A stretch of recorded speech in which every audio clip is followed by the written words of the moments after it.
Well, it's Friday night, and welcome to the Fancast, where we go double digits on you with episode 10, where we talk all kinds of stuff, WCBS episode 84, and Star Wars, because that seems to be the topic du jour.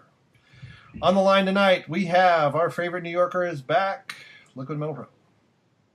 ¿Cómo están, beaches? Tonight, the streets run red with Burgundy's blood. All the way from somewhere in a trailer park, Reality's Frank. Fuck Porgs. And we have the man himself, Kendo Slice. I am a motherfucker. All right. You don't get that reference, do you? Sorry. Epic Beard Man? You never seen Epic Beard Man? Oh, I remember watching and that. his shirt says, I am a motherfucker. He fights that guy on the bus and called the amber lamps and all that stuff. You guys are stupid. Continue. No, We are. No, Fuck Porgs. can't say I know. All right. Cuck Muffin, I'll show you later. All right, cool. So we had Star Wars news like every freaking day this past week. We had all kinds of things. First up, we have what's being claimed to be 4chan's leaked script overview, where it kind of feels like Empire-ish and feels like Jedi-ish, and it feels like it just sucks balls. Feels like it needs to my fucking ass. go away. And not in a good way. You guys go through the list. So what do you think of the Millennium Falcon might be destroyed? Don't care. care. If you would have said something to me before Episode 7 came out and be like, hey, in the next trilogy they're gonna destroy the Millennium Falcon, I'm gonna be like, man, it kind of sucks. The fucking Millennium, it's iconic. It's a very iconic thing from Star Wars. But now, after fucking Davey Ridley's been flying it around and all that shit, and the way they fucking trashed the legacy of the movies in that last movie, it's just like, I don't really give a shit. You could be like, you could tell me Chewbacca's gonna get drawn and quartered, and then the fucking Ewoks are going to come out and eat his entrails, and then the stormtroopers are going to decapitate every single one of them and stuff them full of like fluffy innards and give them out to teddy bears to all the Imperial children. And I'd be like, okay, cool, whatever, I don't care. Yeah, I know. I'm kind of in that same boat. I mean, the Farce Awakens so turned me off, and in Rogue One and its comedic timing. I mean, there's things like this is what really pisses me off more than anything is Luke being disenfranchised. So I don't buy Luke getting all scared and running and hiding. How can he be disenfranchised because he's white?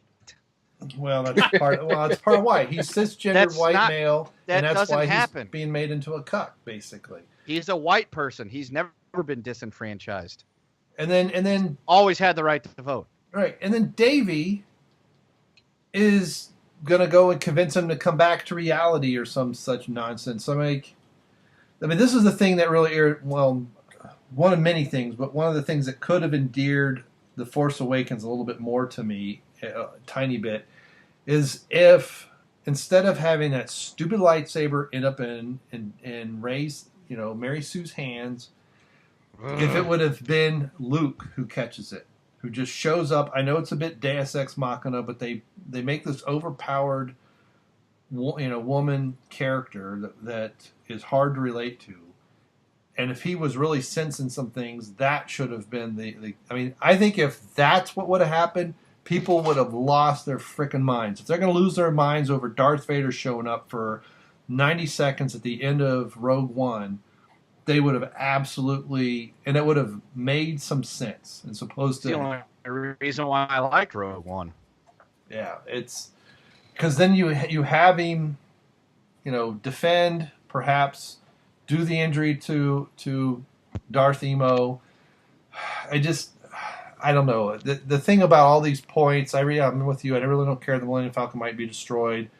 Rey doesn't go to the dark side. She's in reincarnation of the first Force user, which is actually a fan theory I've heard many times over. It just feels like this is like episode. The whole thing is like, okay, it's like almost like they're going to make 6 movies. And so we have the reincarnation, but instead of having Anakin as a little kid, we have this magical person as a 20-year-old who's kind of lost and needs guidance. And maybe Davey will have more than just a bug-eyed, open-mouth appearance in this movie. I'm hoping they got her some acting lessons. I'm No, going they're to bet making her- no. No, they're making her. Sorry, go ahead. Well, no, go ahead. But they're making her Force Jesus. According to the leak, she is the reincarnation of the first Force user, Right. which makes You're her not- the most powerful Jedi ever. It's bullshit. Honestly, I'm glad she's getting more powers in this movie because she clearly did not have enough in the first movie. She only had every ability in the first movie. Now she's got even more abilities. I'm so happy. Yeah, now she can like warp reality. Yeah, just step through from one planet to another. Can just tear time and space and just step wherever, fly around like Neo or something. Yeah, I mean, she got the Force by downloaded like it was the Matrix. We might as well go full bore where she can see the code that makes up the entire universe and change it at will. I mean, it's just, this is just to stupid. take the shit seriously. Yeah. She put the fucking Contra code in, okay? When Yeah. they're like, hey Davey, we're gonna cast you as Ray, and here you go. She grabbed the script and fucking typed in the goddamn Konami code, went straight to like God mode, and Instant level 9,000, and then we go. Yeah, that cunt is no good. this To is Slapshot. just getting worse. I mean, I would rather have metachlorians back, which was one of the dumbest things that, apparently that was an early idea in the 70s that Lucas had, and someone convinced him to not put it in. Because it's a terrible idea. It is. And I think he just needed it as a way to measure Anakin, but there's other ways they could have done that. But yeah, this 4chan leak and apparently 4chan's been pretty on about other movies, Force Awakens, Ghostbusters, and others. Yeah. It right. just, and this Snoke is switching bodies, so I guess he's just, what is he, just a spirit? He's a Force spirit? shape-shifting bastard. What is he, That's something they shapeshifter? borrowed from the books. Because Get Palpatine, the silver bullets, boys. Yeah, no, that was something they took from the books. Because apparently, like in one series, Palpatine's Force ghost was able to inhabit like clones of himself. Yeah. But, well, they stole stuff from the books from the first movie, too. And, to me, it's all a ploy by Disney. They dump the official canon, and then they steal from it so they don't have to pay anybody anything. My thing is this. What it is that replacement is like replacement theory in action. I know you guys are probably not going to get what the reference is, but for those of you, I mentioned this before at one point in the comment section of a video, one of the episodes. If you watch the Mr. Medica channel, if you watch this one video called Marvel and Replacement Theory, and basically it's explaining how you have these social justice warriors or people with political agendas. They'll infiltrate the groups, and then they will, once they kind of get the power in these groups, they'll become like moderators, writers, producers, whatever the case may be. And this our particular case, what's her face? They'll rewrite the history of that canon to their liking. So it's basically replacing what we grew up with or what was established with something completely different. Well, it's true. That's why they're tearing down all those fucking Confederate memorials and other shit. They want to rewrite history. Yeah. Fucking bastards. Here's the thing. Here's the part that bothers me the most about most of the shit involving Davey Ridley's character. Yeah. Where's the fucking struggle? The hero. We like the heroes in movies and stories for a reason. The struggle. That's like the basic. Anything. You look at any classic movie involving a heroic character that we're supposed to cheer for, and what do they always have to do? They have to overcome the odds. They have to be smart. They have to be clever. They have to use their environment. They have to be fucking John McClane and the very first Die Hard. Does he have God mode powers?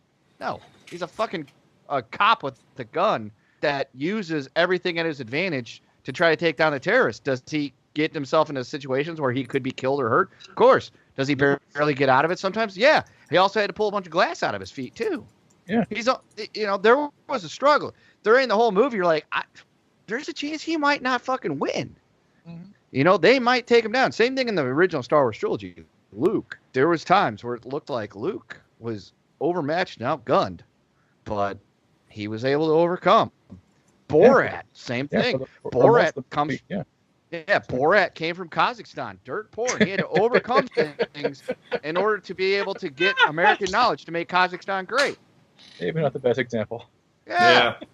Fucking Marty McFly had struggles. The Yeah, dude there might you have been go. lost in a time warp. That's He almost fucked his mom. Oh, I forgot about that. No, You know, but the only struggle Ray had was that she was like scraping to get the muffin powder at the beginning of the movie. Yeah, but she did get captured for 20 minutes. Yeah, and then true. she just waltzed out of there. Yeah. It's Literally. like, you know, what she gets out of there by, okay, wait a minute. I read Jedi stories, which they never show her doing. It would be interesting if, you know, especially if it was written, like it was an old parchment or something that she was reading while eating that magic muffin powder that was talking about Luke or something. There was so much potential there, and they just was like, it's just Kathleen Kennedy on a having a hard on to destroy Lucas. I mean, there's also other things in this article about Ray battling those stupid porgs and other creatures. You know, Fuck porgs. This just sounds so horrendous. And I know the fanboys, these, I don't know if they're millennials or post-millennials or whatever these young adults are that love this. They are fuck houses. That's what they are. Well, they They're don't. fuck They want to houses. be included. They want to feel important. They want to be in the in crowd. So all it takes is the right YouTube reviewer saying this is the greatest Star Wars movie ever, and that they won't even. The brains will be permanently shut off. They'll watch it, lap it up, and go, oh my god, I can't wait to see it again. The prequels suck. And it's just, I mean, this is just stupid. I mean, This shit's making the prequels look like fucking The Godfather 1 and 2. yeah, it is, and not part 3. No, fuck that movie. And I'm don't even get me started on that one. I read the book, so I can tell you why that movie shouldn't even fucking existed. Yeah, Not the point.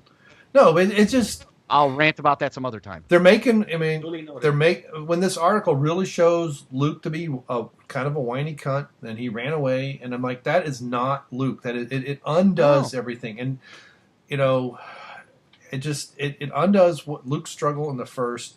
I understand that in the books we had one of the twins of Leia and Solo did turn bad, but Luke didn't run away and hide for 30 years. You know, this is, or 20 years, or however long it's supposed to be. Because Kylo is, well, the actors are about 12 years apart, so they're not close to an age. But, yeah, and then, you know, I don't know. There's nothing in here that makes me want to just see this movie. And the thing that I've noticed, I've actually watched several other videos since Jeff put that one out. A lot of them were suggested, you know, videos about the leaks and things. And it is amazing how more and more and more I'm seeing people that are like, you know, I'm over the hype train. This movie's not out, and I'm starting to care less. And these are people who loved TFA. So maybe there's some hope there that we'll get some serious backlash against Disney Wars. I mean, Kathleen won't care because it'll still make money because it has this name Star Wars on it. But, you know, Rogue One undid a lot of stuff in A New Hope. And like, okay, all of a sudden there's this massive fleet the Rebels have. Where does it go? Why doesn't it show up for 3 more years?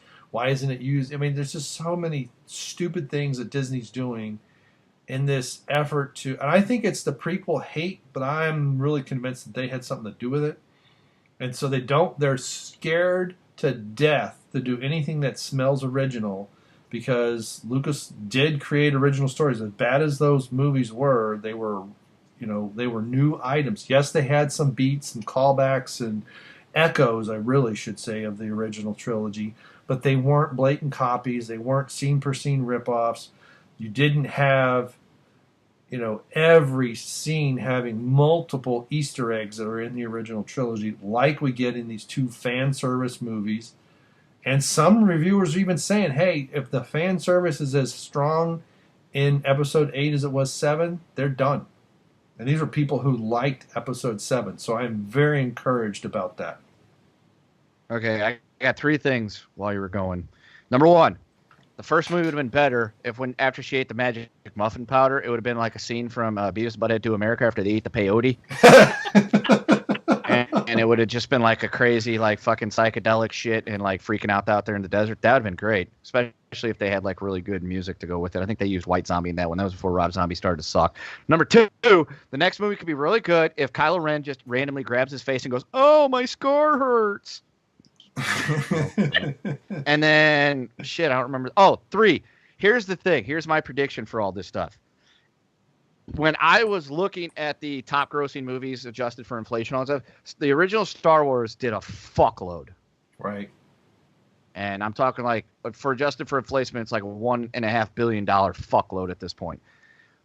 Empire did less, semi-substantially less. It did about, I don't remember exactly how much it was, but they did less. Return of the Jedi was even less than that. Empire is considered better than the original, and Jedi is considered really good too. So here's the thing: those two, there was diminishing returns for those two movies. So I'm assuming and hoping the fuck that there is a pretty good diminishing return for this one, and I think there will be. I think they're going to see substantially less money made for this movie than they did in The Force Awakens, and I'm pretty sure Rogue One did a lot less than The Force Awakens as well. Right. So I would like to predict, and I am predicting, that they will see a definite diminish in their returns for this movie. It's going to make a lot less than the original, and hopefully it serves as a wake-up call.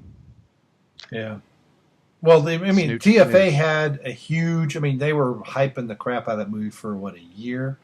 Yes. It was like people started to universally hate the prequels.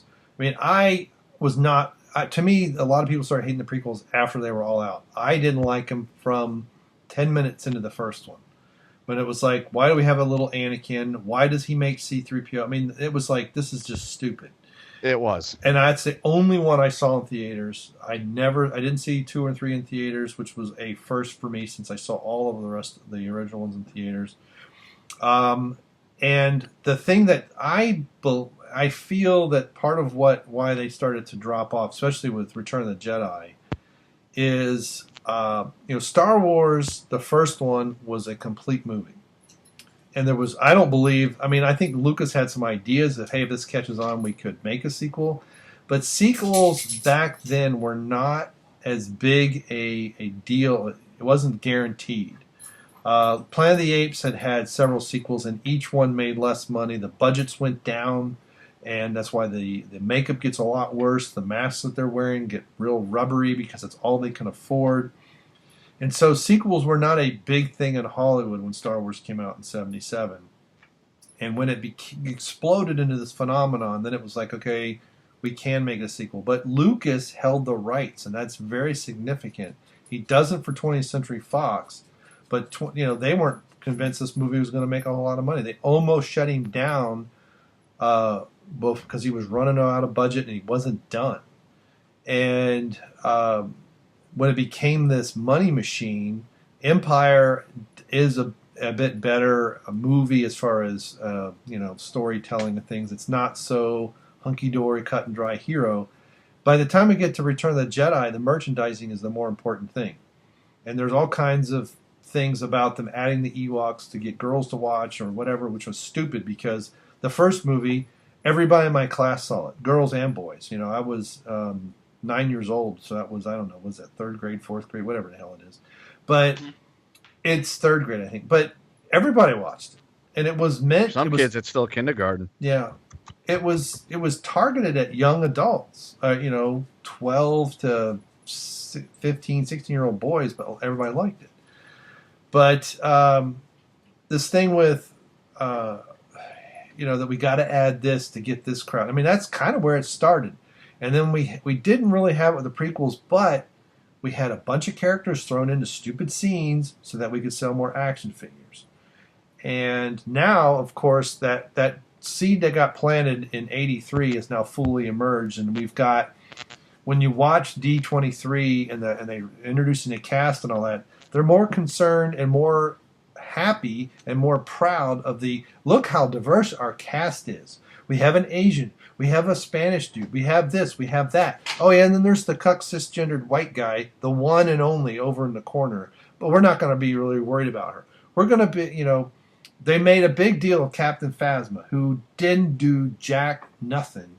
And now she's back somehow. I guess she survives or whatever.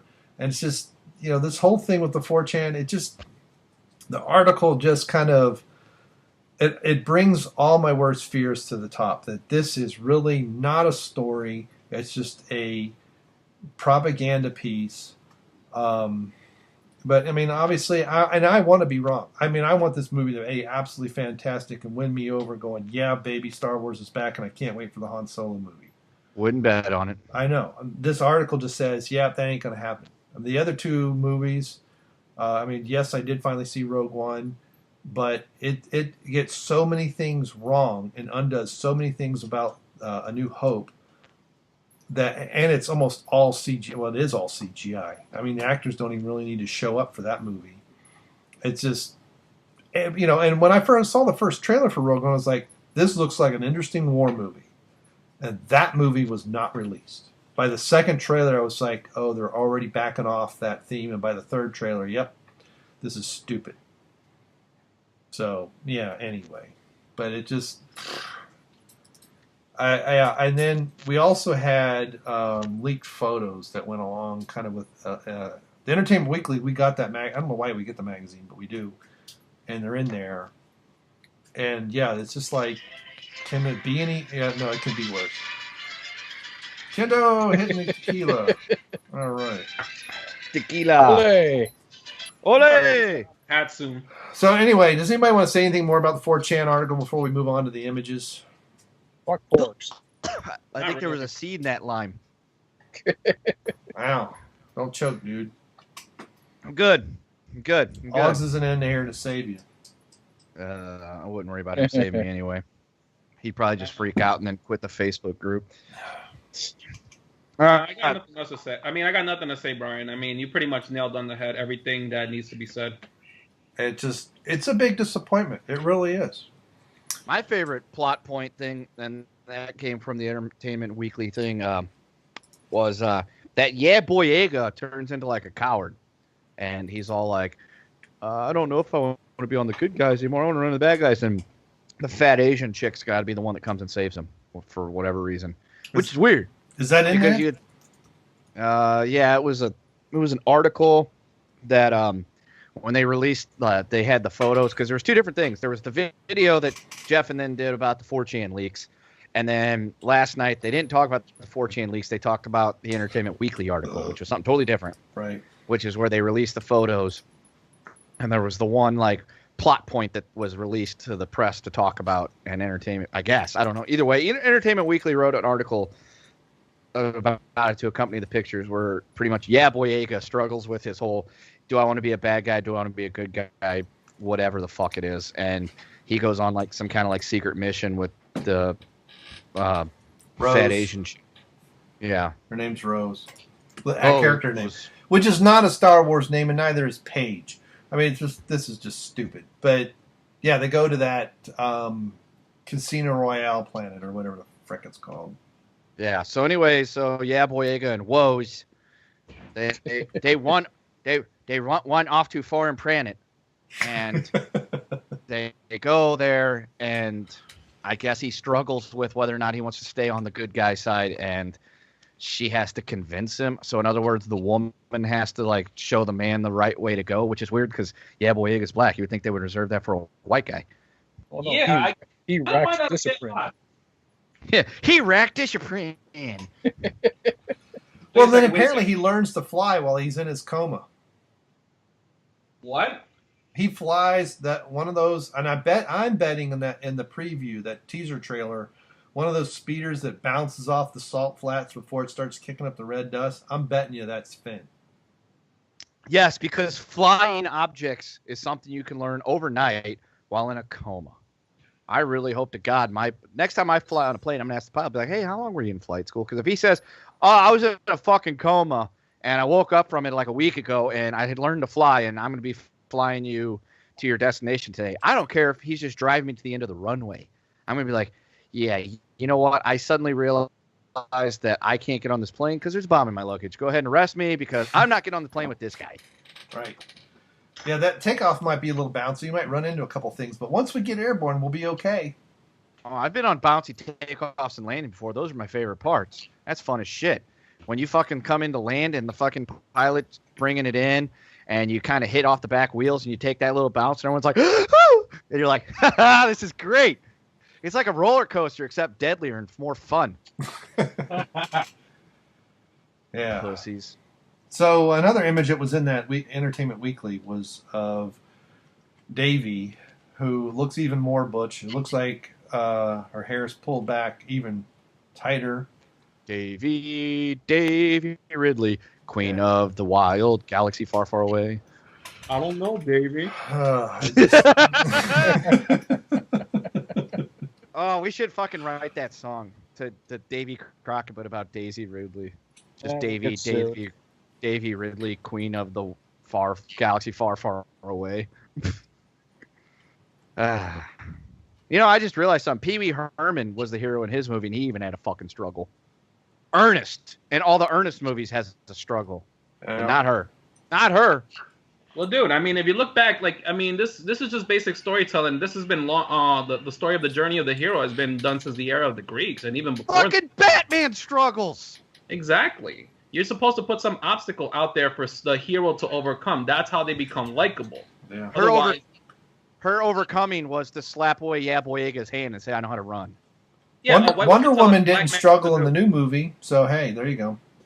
Well, you know what? White woman telling a black man what to do. Wow, that's very progressive, Star Wars. Yeah. How antebellum South of you.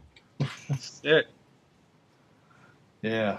Well, honestly, I've seen at least every Star Wars movie at least once in my lifetime. This is at 7 and Rogue One. I haven't even bothered with. I don't even care. You're doing yourself a very good favor by not doing that. The Star Destroyers in Rogue One look brand new. Duly noted. Yeah. Anyway, so speaking of Wonder Woman, it leads into our next topic. Unless we're not done with Star Wars. Are we done with Star Wars? Well, does Reality's Frank want to talk about the Porgs a little bit more? I mean, he's very passionate about them. I think he wants to cuddle with them. I think he's really, I was going to say, I'm pretty sure he'll talk about them, but there's really only one thing he says. Well, there's more I could say. I fucking hate Porgs because they are more bullshit, cutesy, Disney-fied garbage. Yeah, pretty much. I want them all to die horribly in a fire. Because fuck Disney, fuck cute Disney shit, fuck Porgs. Save a baby seal, Club of Porg. Yes. There you go. Pete, if you're listening, Porgs aren't even real. So don't come after us. In fact, we are against seal clubbing. So there you go. I wish Porgs were real so I could kill them. Golly. Yes. I mean, Chewie has to accidentally sit on one or something. And they are like they're like Star Wars version of Tribbles, except more annoying. Oh, that was the worst Chewbacca ever. I hope I know. I know. I mean, I never claimed to be a fucking good Chewbacca voice. I can do Tommy Chong, but not Chewbacca. Right. Like, you know what I would like to see if I ever do watch a scene from this next clusterfuck? If they just if Chewie grabs one of the Porgs and just farts in its face. Like, just, yep, here you go. And cut. Actually, that would be a great movie or title for the next Star Wars movie. Star Wars: The Next Clusterfuck, because that's what it's going to be. Yeah. And each one could just be called Episode 8, The Next Clusterfuck. Episode 9, The Next Clusterfuck. Clusterfuck, a Star Wars story.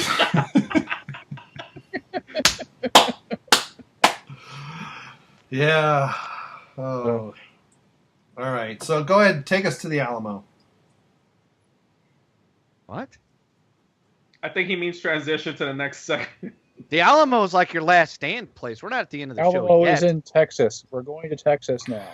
Okay, so Wonder Woman. You know, if she's the Alamo, I'm glad the fucking Mexicans beat us. There. I mean, we won the war. Don't get me wrong. We fucking kicked the shit out of them eventually. Although slowly they've been invading us since then. We haven't been able to clue in on that one. Wonder Woman, yes. So ladies and gentlemen, you remember when Wonder Woman had their woman-only screenings? And do you remember how it was mentioned? I believe we talked about it in episode 3 of the Fancast. And I said, this sounds illegal. Because even though you're excluding men, you're still technically discriminating based on sex and gender.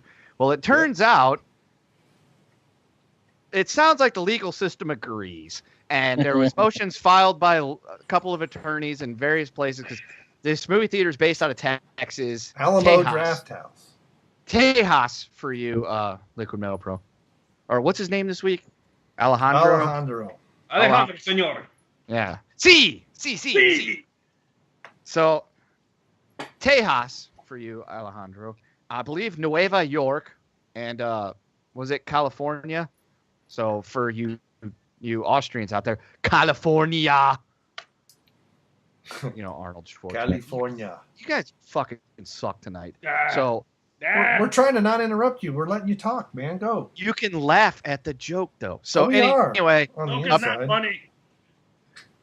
thanks, Hulk. Apparently, they agree that it apparently is discrimination. And the first thing I wrote down when reading this story was, go fucking figure that it was against the law. You can't, like I said before, you take men or males out of the thing, or women. You just substitute the word women for something else. White, male, black, Asian, whatever else is out there. Only. And that is called excluding people. You can't do that. And apparently it looks like they're going to get their comeuppance. Apparently only 2 complaints were filed about this.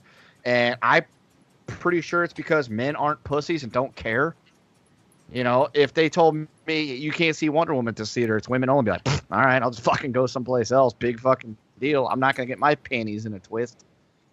And so that, you know, like I said, if it's the other way around, it'd be a bigger deal. But I guess the way that they're going to make everything better and rectify the situation is they're going to offer these men that are upset free Wonder Woman DVDs to try to make them feel better. Fuck that noise. Exactly.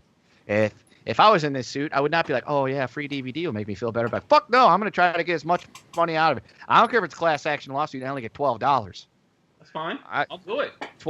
Yeah, that $12 could buy me some Chick-fil-A. Or White Castle. Hey, always good after sex. Yeah, or maybe half a bottle of El Jimador. I don't know. Yeah. Well, hey, excuse me, I can't speak. You guys got anything to add to this? Yes, I do. Then have at it there. I'm sir. gonna read. This is Business Insider. This looks like a blog post from a woman named Carrie Whitmire. I will put the link to this in the description for those who want to follow up on it. So the Alamo Draft House, apparently that is a chain.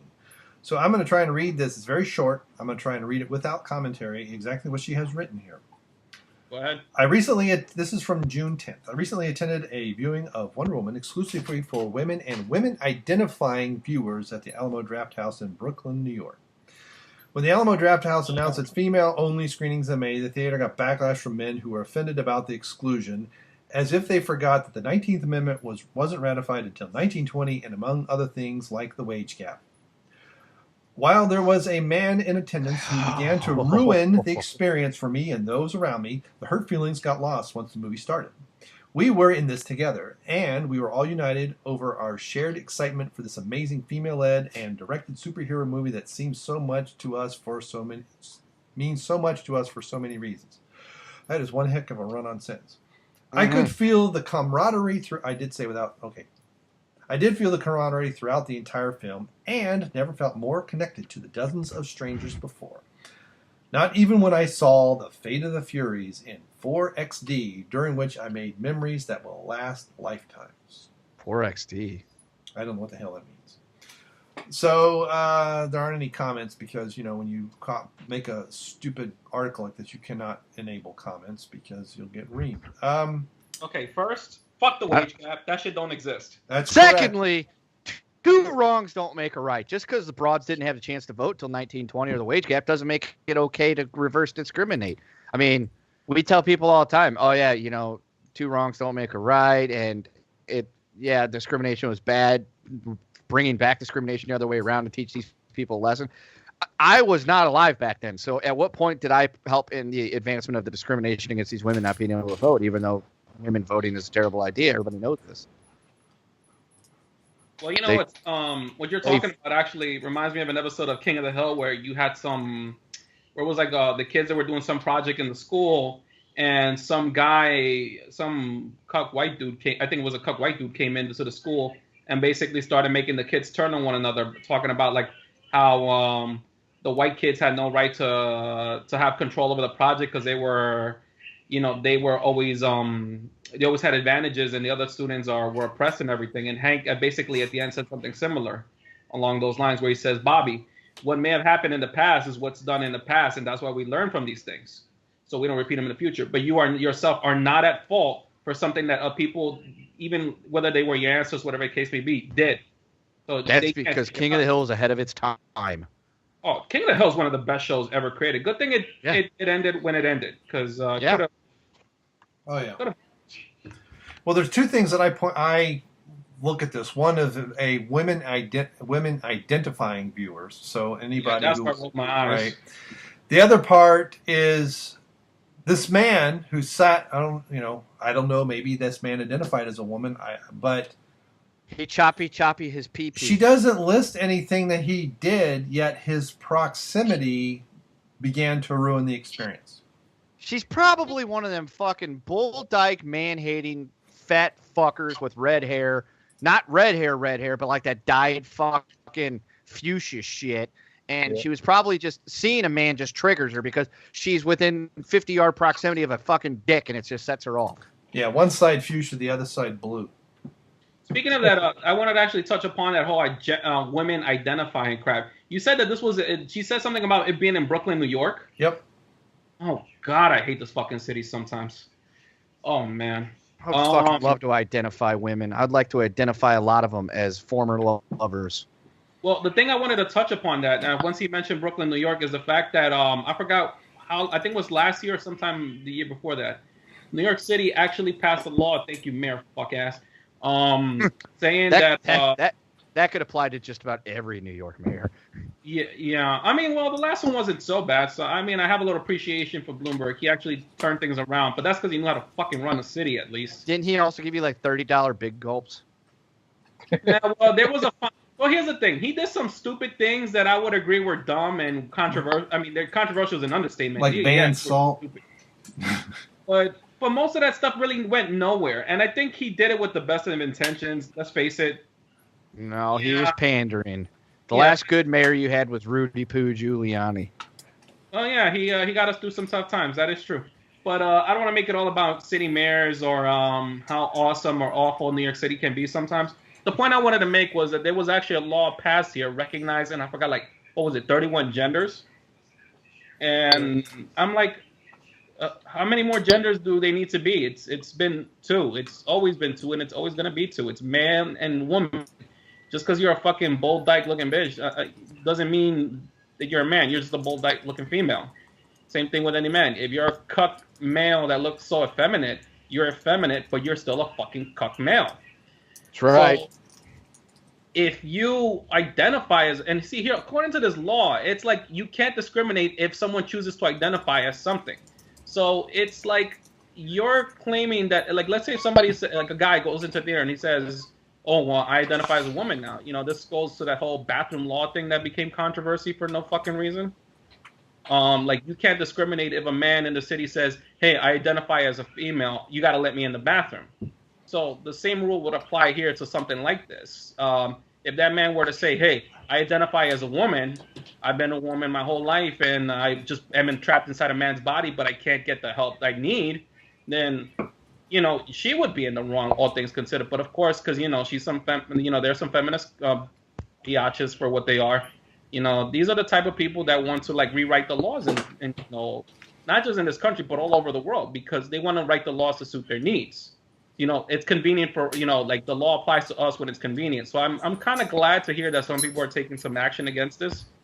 And I hope they do not accept the DVD, because that is such a bitch way out of this. Like, that's such a bitch way of them saying we're sorry. No, fucking, even like you said, Kendall, even if it's like a class action lawsuit and you only get like $12, I would fucking take that to court. Exactly. So, Frank, do you have anything to say on the subject? Fuck Porgs. I saw that a mile away. All right. No, I think we should encourage the men of that town to refuse the DVDs and pursue the lawsuit, because this shit's only going to keep building momentum unless people take a stand against it whenever they have an opportunity to. Try penis power. We need to stick together. All the swinging dicks in that city, let's fucking bandy together and be like, we are men, we are strong. Obviously, we can lift heavier shit than you guys can. And You know, now take this shit. Fucking buying them off of the DVD. One.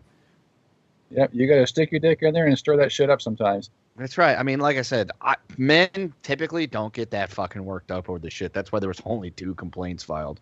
But 2, we don't like to be patronized. And if you're going to say, hey, you know what, we're sorry that we wouldn't let you in, but here's a free copy of it on DVD to say we're sorry.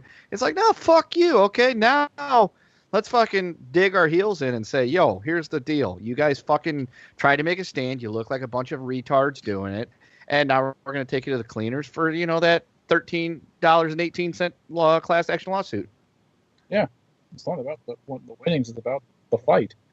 Yeah. The and then after we get our $11.58 from the thing, then we're going to go down to the bar and we're going to drink $11 and something cents worth of beer and have a good time.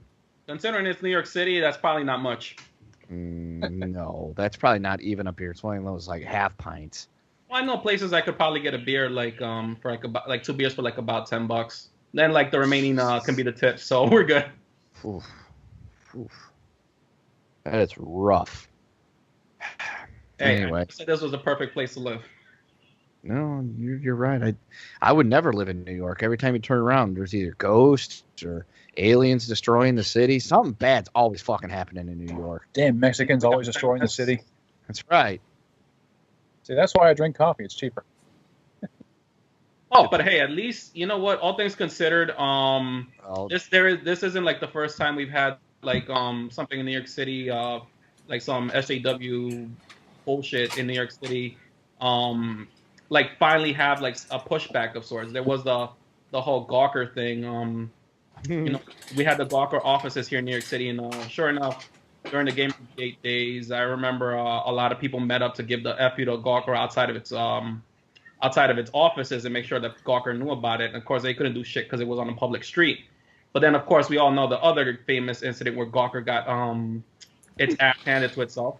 God bless you, Hulk Hogan. Hulk Hogan has a 10-inch penis. Not Terry Bollea, the man that plays Hulk Hogan. His isn't. But that's what I learned from that trial. is that exactly. Terry Bollea has a regular sized hog, whereas Hulk Hogan apparently is fucking packing the big stick. Oh, good to know. I guess whenever you put he was a real American. It's right. I guess when you pull up the trunks and the fucking red and yellow boots and shirt and bandana and put on your little crucifix necklace, apparently your dick also grows bigger too. Which, if that's the secret formula, they're going to put a lot of pharmaceuticals out of business. The sale of red and yellow shirts and boots and trunks is going to skyrocket. Well, Do you have a Hulk in your pants? You got to go balding. The best part is it's like they could market it and like every guy starts walking into the bedroom now and looks at his wife. It's like, let me tell you something, brother. Let me tell you something, sister. I'm gonna jump on top of you and I'm gonna run wild on that pussy. Oh man, I wonder what he's up to these days. It wasn't a leg drop. I don't know. Yeah, I don't know what he's doing these days. Probably apologizing to Jesse Jackson every day on the phone. Oh fuck Jesse Jackson. No, thank you. Well, that's not my type. It's not what I meant. He's counting his wins in that Gawker lawsuit. Yeah, well, he was awarded way more than he'll ever fucking see from Gawker. Yeah. Again, it's the battle is more important. Yeah, that was the whole thing. He went up against he essentially went up against fake news and won. So it is possible. Yep. Olé! I needed sound. All right, that's too much. We don't want to get copyright strike. What? My phone was going off. You saying that I can be copyrighted for my ringtone? What the hell is this? Russia? I'm pretty sure that's in the public domain. Yeah. La cucaracha. Don't sing a song about a cockroach. We can play whatever the hell we want. Yeah, man, we ain't monetized. Yeah, but see, that gif of Emma Stone's almost too nice. Oh, man. I have to find another fucking south of the border tune for my next one. I'll just have to ask our resident fucking Latino. All right. Okay. Moving on. Yeah, did you guys talk about Disney yet? No. Or Spider-Man? All right. No. Disney apparently decided that the best way to prevent pregnancy was to pull out and squirt on Netflix's stomach. Funny. So they're going to start their own streaming service because, we don't have enough and choice is always good. I don't really know the particulars. I don't know if they're yanking any Disney content or only streaming content.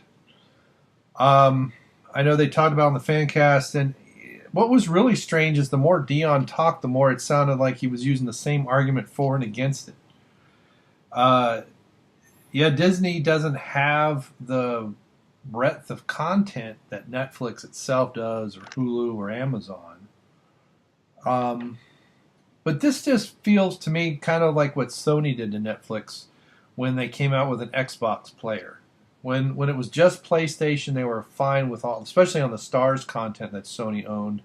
You could stream all kinds of stuff, and bam, all of a sudden there was one for Xbox, and well, that's Microsoft, and they're our competitor, so screw you, Netflix, you can't have that streaming content anymore. It just, I don't know.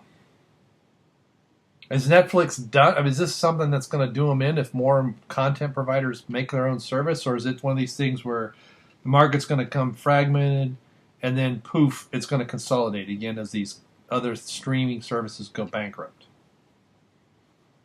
I think Disney's just giving themselves too much credit. Oh, of course people are going to pay more fucking money to watch a streaming service with our shit. Exclusively our shit. It's like people are really getting tired of Disney's corporate attitude. Yeah. No. And they're grasping greed to own everything. And it's going to collapse. Yeah, no, when I first read the story, I was like, my first thought was, well, Netflix could be doomed. But then I thought about it, I was like, nah, I don't think Netflix will be, because, I mean, what all is Disney taking off there? I mean, Netflix has tons of shit that's not Disney related. And then I thought to myself, I was like, what would I ever subscribe? No, because I have no interest in any of the Disney movies. I saw enough of that shit when I was a kid when my sister was watching, and I had to fucking watch and listen to the story about the fucking undersea whore that had to get legs to go bang the sailor guy and whatever else they got going on, subliminal messages and shit. And it's like, I have no desire to see any of the animated movies. I didn't really like them. Do I need to watch any of the Marvel movies? Probably, but I already own most of the ones I want to see again on Blu-ray, so I have no need to go to it for that. So why would I pay the $10 or $12 for that when I could just spend $15, $20 and get the Blu-ray on sale and not have to worry about signing up for Disney and giving the fucking mouse any more money? Because I have no desire to give the mouse any money. There's nothing Disney puts out that I have to have. Yeah. Well, one of the things they even talked about when our kids were small, when they were younger, we did have cable, then we had satellite, and especially when we had satellite, the kids watched the Disney Channel quite a bit, and they watched things like The Sweet Life of Zack and Cody and all that. Once they went to sea, they were starting to get to the age where they didn't really care for that. But we have very few Disney movies, other than the old ones, the classic movies on DVD or anything, and they don't really have a desire. I mean, I heard it. I was like, well, if they stream Song of the South and The Black Hole, I'm in. But other than that, Oh, if it's uncut Song of the South, then yeah, I am definitely in. I mean, I haven't sung Zippy Doo-Dah in probably 40 years. It's not even that. I want to see them glorify the antebellum South and make slavery look like not a bad thing. I want to see Disney put that on the screen with Uncle Remus telling the kids about how great things used to be. Yeah.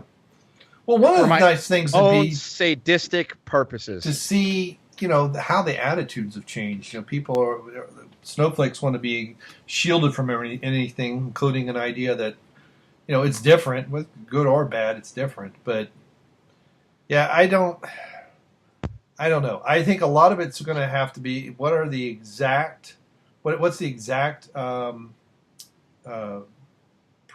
of this? Are they going to yank everything off of Netflix? Is it going to be DVD only? I mean, you have Marvel properties that are Netflix only. The Netflix series of Jessica Jones and all those. I read an article. I think they're eventually going to pull it all out by, I think it was either 2018 or 19. So it's not like it happen overnight. No. Well, of course, 2018 is only less than 6 months away, but fuck, it is, isn't it? yeah, Shit. It's all right. The world's coming soon. Well, I look at it this way. Supergirl started on CBS. I did look it up and went to CW. Now CBS is doing something similar with similar to Disney's thing with their CBS All Access. Now I don't know what all it gets you, but one of the things it gets you is the Star Trek Discovery. But I don't see people paying for 7 or 8 different streaming services. You know, I think Jeff I think his point was, instead of paying for all these, you might as well get cable. Although those things wouldn't be on cable. I think the time of establishing a streaming service is past. And Amazon and Hulu and there's Slingbox and there's all these other avenues. And especially some of them are free or whatever. I don't know. I mean, I could be wrong, but I just don't see this working well for Disney. No, sorry. I mean, not to cut off, but you made the point about like having might as well just get cable at that point. I mean, I look at it like this: if Disney, let's just suppose you're one of those parents that has kids and you had Netflix, because one of the things that Netflix had was a lot of content for children, and not necessarily all of it was Disney. A good portion was, but there was a lot of it that was other stuff, new stuff. Nickelodeon. I mean, there's other streams. Exactly. I mean, even I used to watch some of the stuff in the that was quote unquote for kids, because it was like the older Cartoon Network cartoons that, you know, some like the really entertaining good ones. Like I used to I like watching Samurai Jack or Courage the Cowardly Dog, which were phenomenal cartoons, you know, that even adults can enjoy. But, you know, to use those, just to bring those up. But the thing is that, like, let's say, you know, it was the convenience, you know, what is it? Like, I think it's like $10 a month or something like that for Netflix, something like that? It depends on what tier, but yeah, it depends. But I think that's the lowest streaming, yeah. All right, so we'll go at $10, a nice round even number, monthly thing. With minimum wage being $11, you know, if you're working a minimum wage job, you not in this state. Yeah, not here. I forgot. Yeah, New York City. We got $11 on minimum wage. Yeah, but a loaf of bread also costs about $12.50. Shit. Anyways, that reminded me of the eventual. I may have to put myself on an iceberg and ship myself out to sea if things get worse. But the point I was trying to make was that, you know, if you're a parent or somebody who lives with children, you know, it was convenient to have Netflix, because you could just stick them in front of the iPad or your phone or whatever, or stream it on the TV if you had that capability, and you know that was it. Now you start taking away the Disney content, and it's like, great. Now all of a sudden, just so they could watch some Disney, like that one Disney show that they want, if you are that type of parent, like my parents wouldn't do this, but I know there are parents now that would. Okay, now you got to get the Disney streaming service just so your kid can watch that 1 or 2 shows that they will bitch and complain about. So now it's like becoming $20. And my fear is that this is going to establish a precedent where every other studio, every other company is going to say, well, if Disney's doing it, well, why don't we do it? And it becomes this giant clusterfuck where all of a sudden now you have to subscribe to like at least 7 or 8 of them. It's like, might as well just go on cable for that price. Mm-hmm.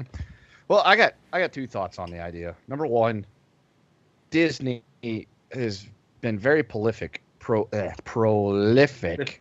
about the idea of putting out their fucking movies. Okay, you see the ads; it's like only for a limited time on DVD, and then it's going back into the vault. And most people that own Disney that are Disney fans own the Disney movies. So why would they sign up for the service? Exactly. Yeah. So it's like, what's the point? I mean, so we could stream the movie, so it's more convenient to pay the money to stream it instead of getting your fat fucking ass up, walking over to the hutch with the DVDs in it or the Blu-rays and walking over and put them in the player and picking up your other remote. I mean, I don't get it. And the other thing, the positive, here's the only positive I see from this. I have been a staunch supporter of the idea of an a la carte system for watching shit on TV. Right. Because I don't really like paying the satellite bill that I pay, because I only watch maybe 5 or 6 of the 100, 300 fucking channels I have. Right. And I would just love it if like each channel was like $5-10 a month, and I just paid for that, got an app on the TV like I had with my Netflix and Amazon, and just did it that way. It would be so much better. I would love it if that could happen. But that's the only positive I could see is if there was like a Disney Channel app, a Disney app, where you got to stream all that shit.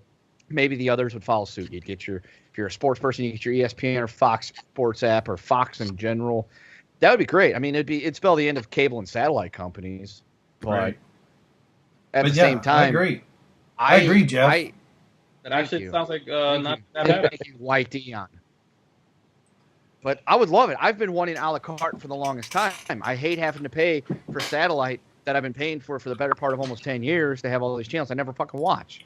I watch sports channels because I like watching sports. I like the History Channel. I used to like H2, and they turned into Viceland, and it's like how to cook with weed and be gay in America. And I'm like, I have no desire to watch either one of these, so I've never watched that channel. And like the Crime Channel, where it talks about how these people killed people and got away with it almost. I watch that. I watch that shit. Gay in America, like that's so simple. You just take a dick up the ass if you're a male. That's it.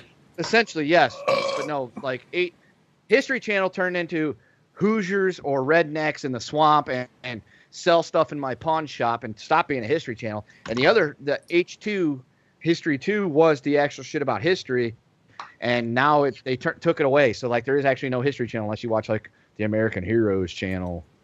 They'll have like historical stuff. Sounds like what they did with MTV.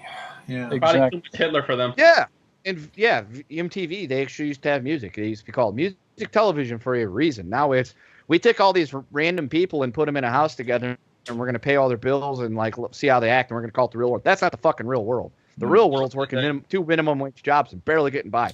Oh no, Film MTV's that. on the way of like full blown SJW at points. Yeah, they ruined VH1. They bought VH1, and they got rid of Metal Mania. Yes. Do you have any more you want to say about Porgs? I fucking hate them. All right. Yeah, they look really stupid. Like somebody took a penguin, put fur on it, made the eyeballs real big. But there's force sensitive. La, la, la, la, la, bomba. All right, La Bamba. So So, plane crash. Buddy Yeah. Holly, 1959. That's Big the day the Bopper, music died. That's what that song's about. among other things. I So- needed to come up with some more Mexican music. I figured after the Half Dance and La Cucaracha, I needed something else for my next shot. So I went with the kid that died in the plane crash. Woohoo! Did you see the movie? Oh yeah, with Lou Diamond Phillips. It was a good one. I liked it. Oh Yep. yeah. I had that soundtrack when I was a kid. I was shocked by the ending. I did not expect that. Was that 89? 88, 89, something like that. What, he Yeah, lived? So I didn't see Same it thing- because I'm an Indian. Same thing with the Buddy Holly story. I did not see the ending coming, even though I knew that they all died in a plane crash. I was like, oh shit, they died? Fuck. God, I didn't think that was going to happen in the movie. I thought maybe it'd be different. You thought they were gonna end it on a happy note. Yeah. It's like Were you every time also surprised at the end of Titanic.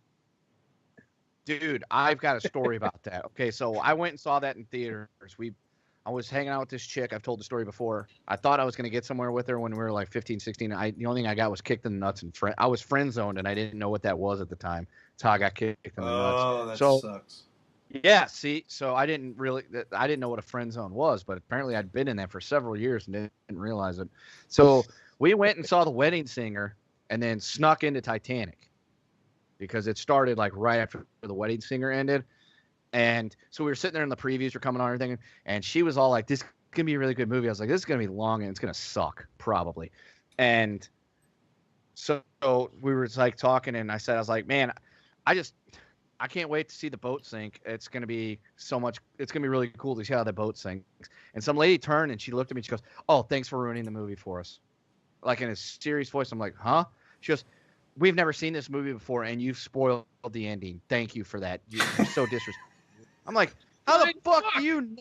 I know. I looked at her. I was like, how the fuck do you not know the story of the Titanic? She goes, we haven't seen the movie before. I'm like, the boat fucking sinks. It's based on a true story. It happened almost 100 years ago. It'd be like going to Gettysburg and be like, the North's gonna win, and some guy get pissed. Right. Actually, you might piss off some like SJWs They'll talk. They'll find a way to get mad about it, anyways. 87, by the way. That's a good song, though. All right. Spider-Man going back to reality in the comics. By the way, Spider-Man, I just want to say right now, Spider-Man 3 is fucking awful. It is a terrible movie. You should never have to watch it. If you've watched it once, that's too much. If you paid for it to buy it, you paid too much. Spider-Man 3 sucks, and anybody that thinks it's a good movie can go fuck themselves. And kill Emma Stone. All right. How are we Spider-Man. doing this week? So apparently they're going back to the original-ish story in the comics. I forget which issue that Jeff was talking about was going to be coming out, where he's no longer rich. It almost sounds like they turned him into Batman. You know, he's free. You know, but they're going back to the original uniform and everything, or a better uniform. Him struggling to make ends meet and be a superhero at the same time.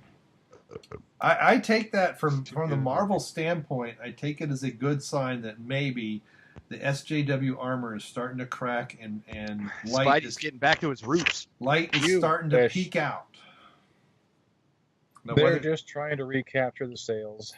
Yeah, I was going to say, I see two things here. One is either A, they're out of ideas, so they're going back to the original formula, and B, they're just trying to get people to buy their books again.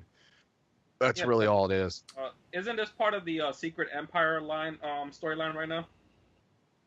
I have no idea. I pretty much agree with your sentiments. I really feel like it's... Sorry, go ahead. I was going to say, I haven't bought a comic book in probably been 11 or 12 years. I read comic books, but I just read old ones. Yeah. I haven't read a comic book written after 2004 or 5 probably. Yeah, I mean, obviously one issue is not a trend, but I do want to be hopeful that, you know, I don't mind having superheroes that are male or female or trans or whatever. Just create new ones. Don't take an existing one and turn them into some BS story. That's just stupid. Well, the thing about Spider-Man, agreeing with you. Yeah, the thing about Spider-Man that made him appeal to so many people was the fact that he was relatable. He was not wealthy. He was not, you know, a rich dude with his own fucking financial empire and laboratories and all that stuff and fancy costume. He was a kid that had the misfortune of getting bitten by a radioactive spider that developed superpowers and made his own costume and fought crime. But at the end of the day, he wasn't rewarded for it, didn't seek reward, and he just lived a normal, regular person life. That's what made him great. That's why people love Spider-Man. That's why he's so relatable. He could be anybody. Yeah, pretty much. Yeah, I agree. I mean, they got away from that. You know, Batman was rich. Superman was from another planet. Thor is a god. You know, he is one of the more relatable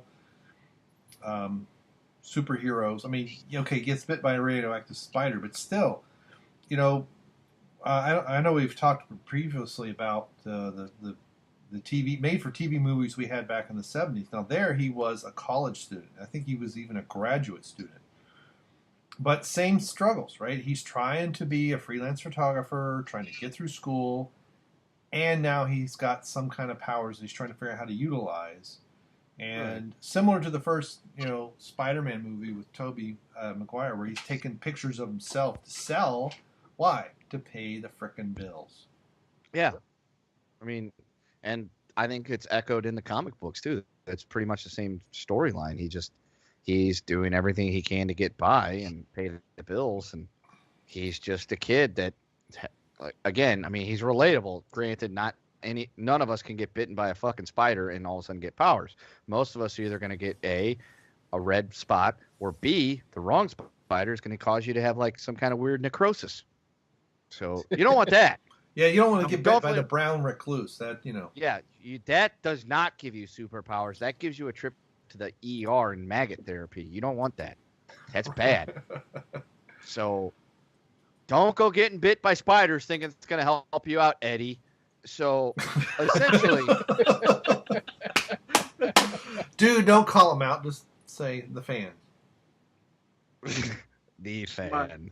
reminds me of Family Guy when Adam when the Griffins that one episode they got superhuman powers because of the toxic radiation Yep. waste, and then Adam West is like, oh, I'm gonna beat them at their own game. I'm gonna do the very same thing, and he starts rolling in it. He goes to the doctor, and the doctor is like, you have cancer now. Or another good episode like that from Aqua Teen Hunger Force when the show was actually entertaining. When Master Shake steals the radioactive waste and hides it in the basement, thinking he was going to become a superhero, and he was like the drizzle, and so like he's like hiding underneath it, and he's like fucking takes a ladle out and he's like dumping the shit on him, going like, oh, I could feel it working, and like the camera like bounces around like he's like his hands are growing, anything, and all that happens is it fucking melts him down into like this weird like goo. And he's like crawling around. If you haven't watched, you never watched Aqua Teen Hunger Force, you gotta watch Aqua Teen Hunger Force. Watch the early episodes, like their first like 50, and then after that it's kind of crappy. I think that's like the first 3 seasons. Yeah, that one's in volume 2 if you have it on DVD. The Jigglebilly is in the first season, and that one's pretty good too. But that's not what we're talking about. Is that the hillbilly that shot himself, I think? Yeah, because they got Happy Time Harry and all. The Happy Time Harry doll talks, and all it does is ask for pills and vodka because they make the phone calls go away. Happy Time Harry, that's hilarious. Yeah, he comes with action bills. Honestly, if there was a way to fucking watch this, I might even after this is over, put it on like my TV and like turn the camera and stream it for Bryon so we can watch that episode. It's like 10 minutes. It's great. So anyway, back to Spider-Man. Spider-Man's relatable. That's all I got to say about it. It strikes of them pandering to the old readers saying, look, we fucked up. We're sorry. Spider-Man's normal again. Look, he's using his old suit that he made himself, and he's not a bazillionaire anymore. He's just a regular dude. Buy our shit. Yeah. Well, I don't want to be too cynical here. I mean, I want to believe that there's a ray of hope here, that this is not just a marketing ploy. They're going to do this for 2 or 3 comics, and they're going to go right back to, oh, wait a minute, it was all a dream or some such other nonsense. And yeah, he's really a billionaire, and now he's going to have race reassignment surgery or something. That would be fucking stupid. Well, that's the underlying problem with comics that's been there all along. Is they are too afraid to deviate from the status quo. I mean, every once in a while they'll do something that sticks, like Civil War. But for the most part, it's like House of M. It's like, we're going to get rid of all mutants. We're going to clear the playing field. And they're all gone. And then after that story arc is over, okay, now they're kind of back again. Now we're just back to where we were. Yeah. It's like, They'll introduce a big sweeping change like Planet Hulk, where he comes back and destroys all of New York, and then it's just everything's back to normal again. They're too afraid to stick to big major changes and really evolve the world. That's why we have the same characters running around that have been there since the 60s. Well, some have been there longer than that, but yeah. Well, I would say yes and no. Because this big SJW experiment that Marvel has been on now for quite a few years is moving from the status quo, but they didn't replace it with something better. They replaced it with something dumbed down and pandering to a handful of people who don't read comic books anyway. Yep. And, I understand. It is a bit of a conundrum when you have this body of work where the heroes have certain aspects, and there's certain expectations. Okay, if you're going to restart Spider-Man or Batman or Superman, you can't change them too much. You can't make Superman now from some other planet no one's ever heard of, and he eats kryptonite to gain his powers or something. I mean, there's Meteor Man, right? So, but I understand too that when you start a series and the stories run for years and years and years, sometimes you do want to have a reset. The world's changed. You want to do some other things. But I think the art of that type of storytelling is being able to keep the essence of the character the same or familiar, we'll say, while being able to change everything around them to something that is actually makes sense and readers can relate to. And updated, if you will. Maybe the costume changes. Maybe some people change a little bit. But when it's just all pandering, like what we had with the Spider-Man movie, the Homecoming movie, and it had one of the biggest drop-offs ever from week 1 to week 2, because I think because it didn't have rewatchability, and people were like, the big fans went to see it, the curious went to see it, word got out, and it's like, yeah, it's not that good a movie. The bi-curious went to see it. Right. And all the characters, it's just, okay, it's a cross-section of New York. Well, it's just pandering. The guys have talked about it. Dion's talked about it, and others have. I think even Nick's even mentioned it, but I know Dion has and Jeff has. Where, I mean, they relate to James Bond, who's about as white and waspy as you can get. Okay. Oh, hang on. He's not that waspy. He's got black hair. But he, English accent, English super spy, if you will. Yet he's liked by people from all walks of life who, I don't drive around in an Aston Martin, and I don't order martinis, shaken, not stirred, and all that other nonsense. But the character... When I win the lottery, though. When you win the lottery. But there's I'll a buy you an relatability. Aston Martin. There's a relatability there that draws in the audience irrespective of their skin tone or their cultural background. And that's the appealing thing. It's you don't have to pander to people that here's a token gay character, here's a token black character. I think that the generation that kind of buys into that, unfortunately, that the young millennials, it's sad in many ways. Now, what I do find nice is that the generation behind them, they don't buy into it at all. In fact, they find it as insulting. Generation Z, they call them. So in a few years, there's going to be a huge change in some of this stuff too. So, but anyway, back to the Spider-Man. I take it as I want to see it as the silver lining, just little hints of light. We'll see if it continues and if it goes into other Marvel comics where they go back to, now these characters, this is not how they really are, and we don't get a black Iron Man. I have no problem with them creating a black Iron Woman, but, can we get some new ideas? Let's create some new characters who have whatever cause du jour as their background, and give them some powers that make sense, and have them interact with others, and maybe educate and change people's minds and opinions. Anyway, I've been drinking too much. Someone else talk. All right, ladies and gentlemen, boys and girls, children of all ages. I present to you the next segment, which is our Monster Rumble of the World. Woo! We have, over the last week, compiled a list of numerous movie monsters. I almost said monster movies. We could have done that too, but no. These are the movie monsters. We have sat down and we have picked out our favorites. We've sent them all to me. Well, I didn't send them to me. These guys did. That'd be fucking awkward. So they sent them to me. I collated a list. We have a list of 55, and we're going to narrow it down to 30. And then we have a surprise for you, ladies and gentlemen. In the coming weeks, you will get the Monster Rumble commentated to you by our select commentary team as it happens. We'll record it. We'll upload it. You'll be able to listen to it as it happened. Happens. Either way, gentlemen, shall we make our list? I know. Let's do it. Balls deep. That's right. Let's go hard in the motherfucking paint. Inward.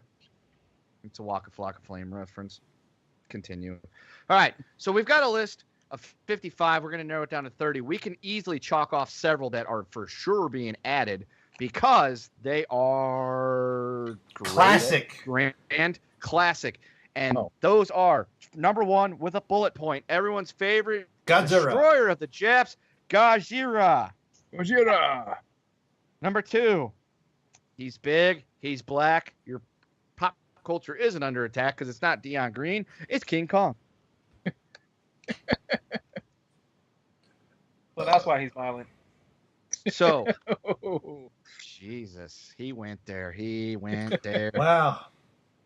There's a big ass smile on my face right now, ladies and gentlemen. Yeah, enjoy it while it lasts. He went there and pile drived it. Well, it's not gonna be He like YouTube. Pile drived it like it was a $3 whore. $3 whole bucks, huh? All right. So, the next one that I would say is guaranteed lock that has to be on here is Mothra. Yep.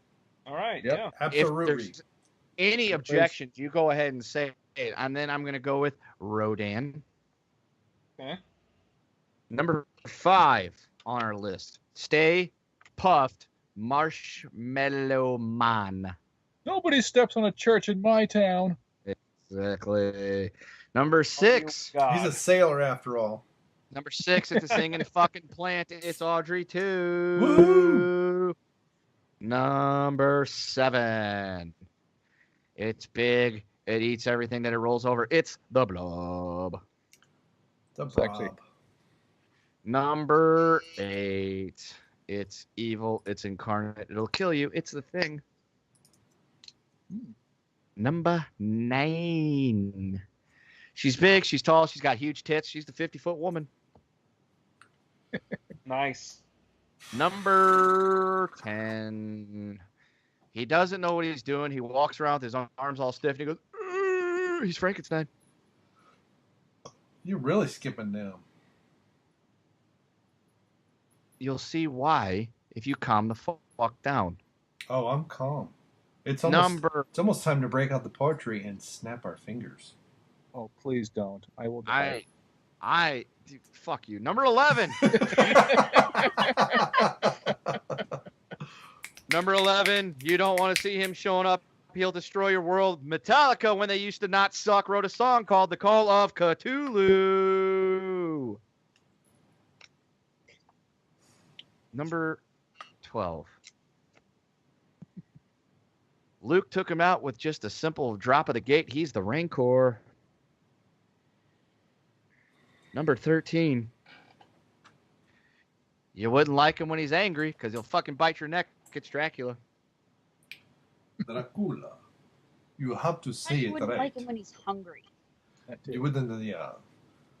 I don't see the whole Who time the here. fuck was that, and why were they speaking on my show? Number 14. Release the Kraken. Nice. By the way, that is the Kraken from Clash of the Titans, the original. Doesn't matter. It's a Kraken. We're all a bunch of Krakens. I'm going to Kraken LMP in the balls We're next time gonna I see. keep to the shallows. And number 15 in our automatic locks, because I'm going to let you guys have some chance to discuss this and say who you should include. I'm going to pick Xenomorph, which is the alien, I'm pretty sure, from Aliens, correct? Right, Yes, gentlemen? I believe so. I think that's who it was. I never thought of it that way. So, gentlemen, if you will indulge me, I'm going to start with Bryon Lape. You tell me somebody from this list that needs to be on this list and why, and we'll decide whether or not they should be on this list. Okay, I'm going to pull one from one that I submitted, and this is Sully. Yay. I know it's gay. Sully. So he is the monster that couldn't. He does have horrific tendencies, and he gets replaced by a little green blob as far as creating energy. But I think he has some not hidden, but pushed down anger toward what's his nuts from the movie. But anyway, Sully from Monsters. Wait, Monsters, Inc.? Yes. Yep. Same. Get the fuck out of here. Not on this goddamn show. What the fuck? If you want to include a Pixar monster and a real monster movie thing? Well, to be fair, the only reason I would want him in this thing is because of that door thing, like where he can go through infinite doors and wind up in infinite locations. That was not an ability. That was just like part of his job. It's a wrestling match really? where there are going to be doors. Fuck it. All right, he's off the list. Sorry, Bryon. All right. Better I'm luck fired. next time. Alejandro.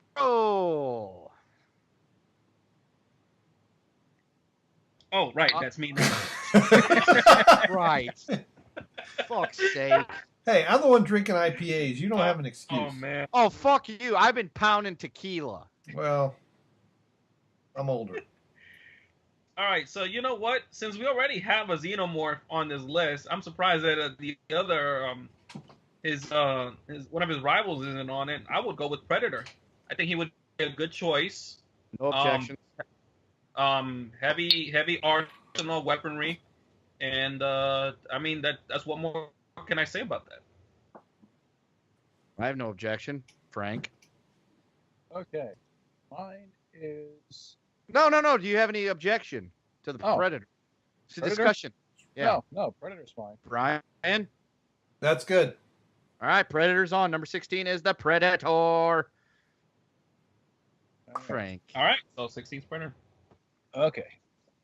My suggestion is she's big, she's bad, she's fast, she's smart, she's old, and she's dangerous. Vermithrax projorum, the dragon from Dragon Slayer. Ooh, Bryon. Thoughts? I like it. Okay. Alejandro. It's all solid. All right, I'm good. So, welcome to the fight. Vermithrax. Is it Vermithrax projorum? Is that the whole name, or can we get away with Vermithrax? Vermithrax is fine.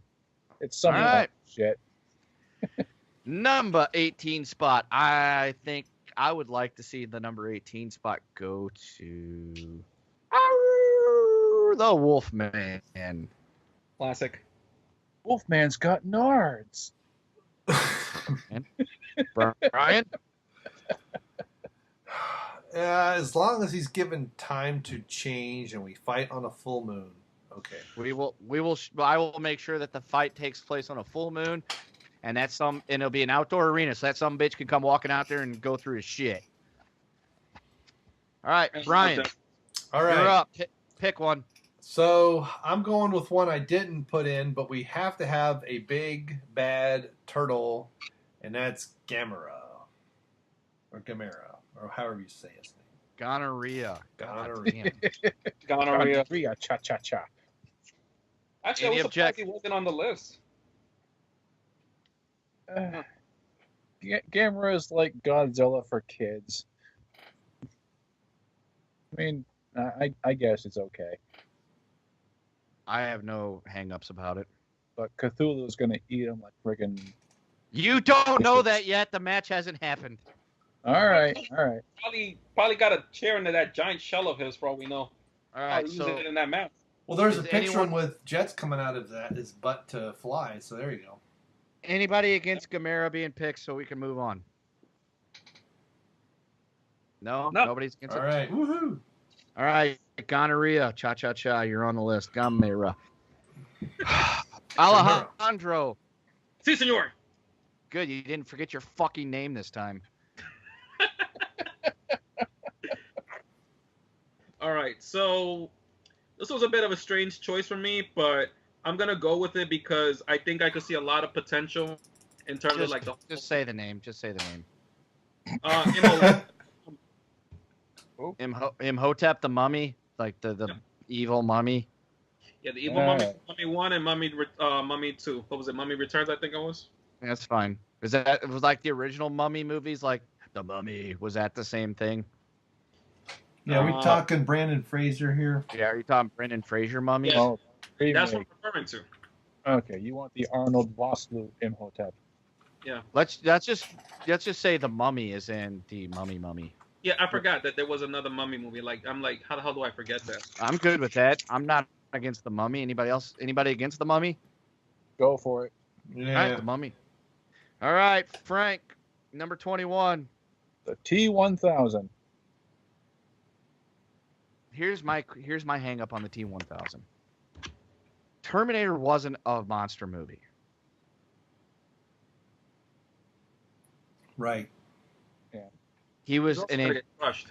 He was an antagonist bad guy in an action movie with cyborgs. I wouldn't go so far as to call it a monster. It was definitely a Is menace, Michael but I Myers a don't know about a monster? monster. Michael Myers, I don't know if that would count as a monster either because he's just an evil villain psycho killer guy. But in the pantheon of what is and isn't a monster, I would argue he's more of a monster than T-1000. Yeah. That makes sense. That's fine. I mean, don't get me wrong. I love T-1000. Have you seen this boy? When that fucking picture, when my dad sent me that picture of the guy that looked like me that robbed that bank, I was going around at the soccer tailgate because everybody on Facebook knew, like, they were privy to it. So my friends at the tailgate, I was walking up to him, holding up my phone with the picture. I was like, "Have you seen this boy?" I was doing shit like that, like from Wayne's World. It was a good laugh, and I like T-1000, but I don't know if I would classify him necessarily as a movie monster. That's all I'm saying. He's monstrous. He is monstrous. Just because he's not a slavering beast doesn't mean he's any less of a monster than Dracula.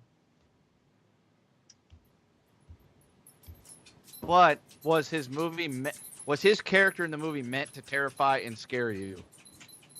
Kinda. He was a relentless killing machine who's never going to stop coming for you. He is adaptable. Can change his shape. He was a relentless killing machine that was meant to go after and would not stop coming after that kid. Not me personally. Why would they come after me? That particular T-1000 was programmed to go after John Connor. But in general, a Terminator's job is to go after anybody. Any human. But was it a horror movie? It was action horror. So your vote can be yes. I'm sorry, but I'm going to vote no. It's just how I feel about it. You can hate me all you want. I don't really care, but I'm sorry. I hate you anyway, but that's all right. That's fine. I don't fucking like you either, but we have a good working relationship. Bryon, would you like to cast a vote? Oh, yeah. Don't be afraid to hurt feelings. No, I'm not. And as much as I like the T-1000 idea, considering this is a monster rumble and not a villain rumble, I really can't say yes. It's not a monster. All right, Liquid Metal Pro, you have to cast a vote. If you say no, he's off the list. If you say yes, he's tabled. No. You bastard. I'm calling the Migra. Good luck. You have to search all 10 million of us here. Immigration. Right. They'll get around eventually. I'll find a way. All right. No all right. So my choice. All right. I'm going to go ahead and put forth the effort or the idea of the killer tomato. Anybody? Come on, killer tomato. Jay. It's the attack of the killer tomato. Don't all put your input in at once. Yeah, Killer we Tomato know was a the comedy. Song. But Little Shop of Horrors was also kind of considered a comedy as well. Yeah, comedy, horror, both of them. It was a spoof of monster movies. The Correct. saltiness is high with this one. I mean, if you're gonna take Killer Tomatoes, you might as well take like Munchies. Yeah, but that's not on the list. I'm just saying, it could have been. I take it Frank says no. No Killer Tomatoes. I forwarded the idea, so I'm saying yes, Bryon. I really like the idea. The concept of purity love being the weakness is even funnier to me. So I think I'm going to have to vote yes. Okay. Alejandro, comes down to you. Quick question. Is it going to be a tomato or... Yes, it's just a tomato. It's going to be one big fucking tomato. Oh, It's gonna be one big tomato splot. Like the You know one that what? We Lisa always need- grew. that... well, the enemy of the tomato is Bart Simpson, apparently. So I'm going to say yes, because we always have to have that one character in the Rumble who was just like... There's got to be a jobber. Exactly. All right. Tomato fits the bill. Okay, Bryon, come on, let's go. Number 22. Oh, it's my turn to pick? Yes, we've been going in a rotation that's been pretty consistent for the last 10 minutes. I know, but I'm old. So I'm going to go back to one of my suggestions, and that's hopefully it's not an automatic no. Is it from Disney or Pixar? No. Okay. But a mainstay of trauma films, The Toxic Avenger. No. Yes. Sorry. I'm okay with Toxie. Yeah, no, Toxic's great. I vote yes. Bryon votes yes. Frank votes yes. Toxic's in. I have a Toxic Avenger toy somewhere that I got for Christmas once from a grandmother. From the cartoons? I have a Yeah. few as well. Yeah. I didn't know what the fuck it was when she gave it to me, but it became one of my favorite things. I was like, this thing is great. No, I found them at the dump. Nice. You seem to hang out at the dump a lot. This was a long time ago. I found Sure. Toxie, I found No Zone, and I found the villain. Mm-hmm. Okay. Alejandro, let's go. Senor. As the next choice in this rumble, as you call it. Jesus Christ. Your Spanish accent's worse than mine. Yeah. I wasn't born in Spaniard land, okay? When Spain, you you mean speak- Spain? You have to Whatever speak they with a call themselves. Castilian accent if you're going to do Spanish. That guy has a lisp. I don't care. Bryon, late Spanish man has a lisp, and Yeah. he sounds gay. Well, Castilian accent does have a bit of a lisp. Go ahead, Alejandro. All right. So I'm gonna choose the big ass bug from Starship Troopers. Nice armored tanker bug. Ooh, Is that the one that shits out laser blasts? yes. I think so. Burns you to death. Oh, the flamethrower one. Yeah, sure, why not? All right, Tanker Bug. Frank. I'm gonna go with, much as I hated the movies themselves, the Balrog from Lord of the Rings. Ooh. That really ups the nerd ante. You'll have to remind me who the fucking ball hog is, because I know. The Balrog was the giant, flame demon in the mountain. That Gandalf fights and then falls to the middle, It really is a demon. I mean, it is a bit of a supernatural fight. We already got a few supernatural choices here. If you Yeah, think about it. it's not a dragon, although it kind of looks All right. like one. Let's just go with the ball hog because I don't really want to deal with the fucking fixing shit up. I don't care. I'll just see to it that he gets eliminated quick. All right, Only gets I'm gonna defeated go by with- magic. I'm gonna go with the creature from the Black Lagoon. Classic. That's good. Okay. All right, Bryon. We So have what- 5 more spots to fill. 5 more spots to fill. Let's see. I'm trying to remember which ones we've said, which one we haven't. You should have been writing them down like a normal person. Just saying. But I'm an abnormal person. What the fuck was that? Mm-hmm. God damn, this is weird. Okay. I'm gonna go with an iffy one, and I won't feel slighted. No. Worm from Doom. Worm from Doom. Not Doom. Dune. You Yeah. mean Dune? Doom. The spice worms that make intergalactic travel possible. Wouldn't that just render the Tremors worms on our list irrelevant? Well, they were on there twice anyway, so sure. Are they? Yeah, you got tremors and then you got grabbers. It's the same thing. They're graboids. Oh, well, maybe you guys should call them just Tremors instead of sending it to me in 3 different versions. I sent you the right I don't have time to fucking cross-reference all this shit, you fuckwads. So sandworm, huh? So let's just say giant sandworm because that'll encompass Doom, And Doom Tremors. and Dune, and Tremors and all that stuff. Let's just say giant worm. Okay. I'm good with that. Anybody else? I think that's fine. All right. Good job, Bryon. You're welcome. Mhm. That's what I Alejandro del Pedofilio. I don't know what to say Fair. about that. How about you just give us an answer? You know what? Today, Jose. I want to. Okay, what the?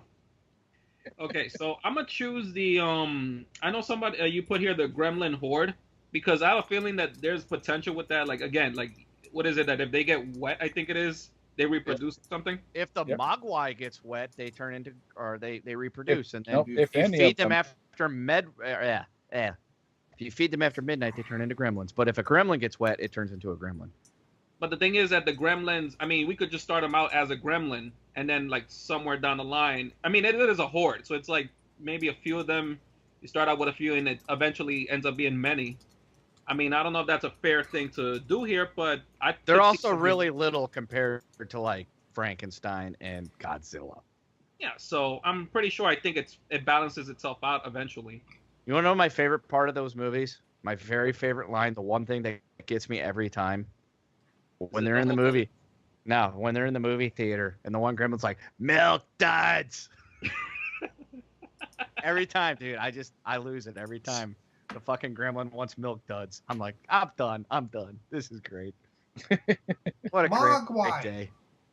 Dude, I had a fucking Gizmo shirt when I was like 4 that I wore to like kindergarten, and then I wore to kindergarten like almost every day. It was just my favorite thing in the world to wear. Can't wear it anymore because older me cannot fit 5-year-old me's clothes at all. Well, imagine that.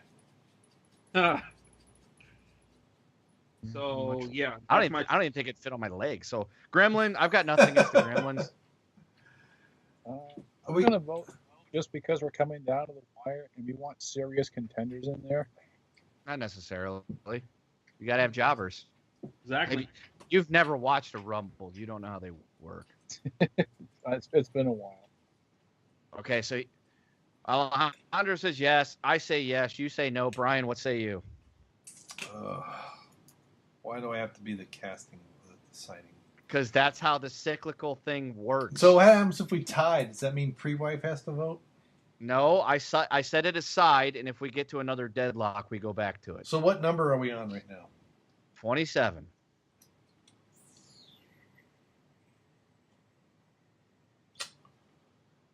Today, Junior. I know. Just give me a moment. I'm looking over the own list. Jesus Christ, what is wrong with this guy? First, he's a fucking homo Spanish guy. Now he sounds like he's in a shitty fucking Cockney movie. I'll toss your gremlins down to apples and pears. Sounds like you want to toss something else, more like a salad. Put me in the jam jar, boot. I don't care. You want to get somebody fucking jammed up your jar. I'm done. I am done with it. I'm going to say no. All right. Table to the side. All right. Sorry, Alejandro. Frank. I already had a few. Frank. Okay. I am gonna go with Doomsday. Doomsday is in. Batman v Superman.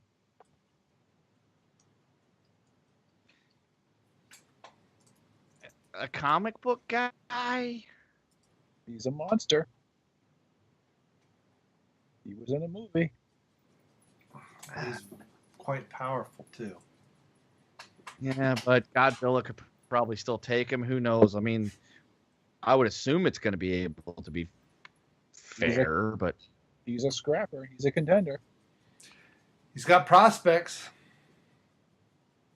you realize this is going to be booked like a fucking wrestling match. It doesn't matter if they're a scrapper or not. He's a He's suitor. got chops. He can't cut a promo, but man, he can bring it.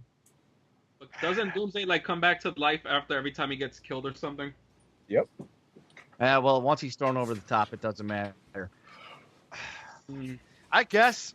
I don't know. Alejandro, what is your vote? Honestly, I want to say yes, only because I want to just fill this list already. But I'm getting to that point too. yeah, but it's like Doomsday. He's more of a comic book character to me than he is a horror movie. Like not even a horror movie, just a movie monster. Mm-hmm. It's that whole thing. So I'm gonna sadly say no on this one. Also to piss off Frank, but Bryon. Dirty bean farmer. Bryon. Got my revenge. I guess we have to put this one to the side because I'm kind of in the yes category. That's 2 and 2, right? It would be 2 and 1. I have to cast my vote. Oh. See, I'll be the deciding vote. I'm not a fucking pussy. I can handle being the decider. Well, I actually like the idea, so I'm gonna say yes. Frank, what movie is this character featured in?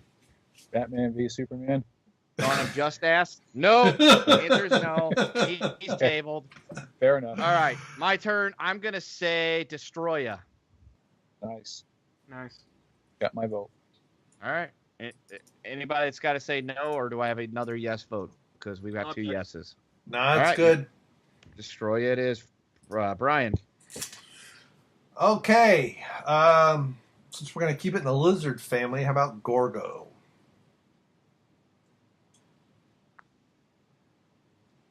And deafening silence. Don't everybody question or ask anything about it at once. Well, Gorgo was one of my suggestions originally. He is the British Godzilla. I've got nothing against it. Go for it. I'm okay with it. Yeah. All right. Gorgo it is. We have 2 more. Alejandro de Fagato. That's Italian again. You keep going back to Italian. Well, maybe the fucking wop mixed with the spick. I don't know. Are you against interracial love? Because I'm not. That's the same race. Different languages. Whatever. It's all foreign. Unless it's southern Spain where the Moors conquered. Why do we... Is that the point? Alejandro, go. This isn't a fucking history podcast. I'm giving up. I'm going to throw my choice in for Pennywise the Clown. Down in the sewers. Pure comedy.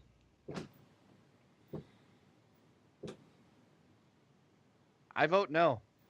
Good.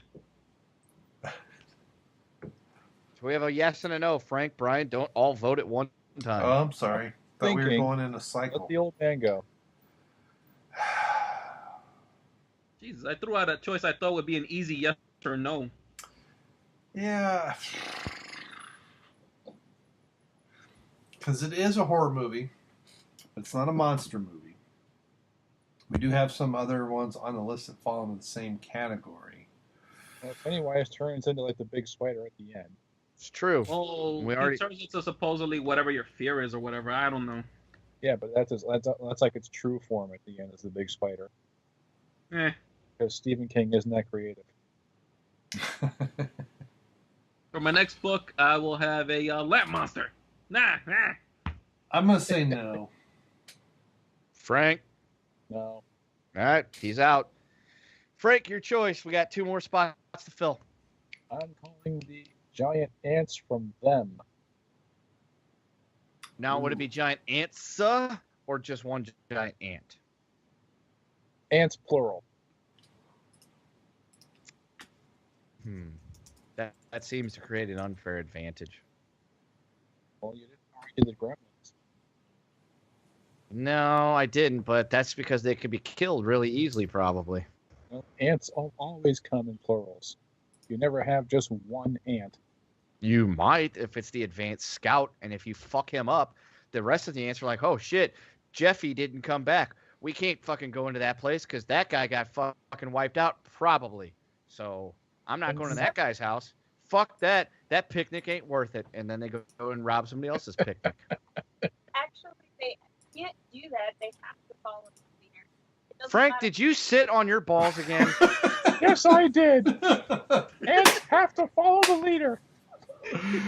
They send out advanced scouting parties. They're very clever. Just if you also though, if like they're running a line, you can just smear your finger across that line, and it changes the scent trail, and then they don't know what the fuck to do.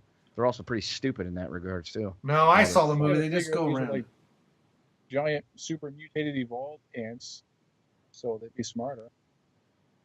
All right, we got 1 vote for yes. Bryon. I like the classic idea, so I'm going to say yes.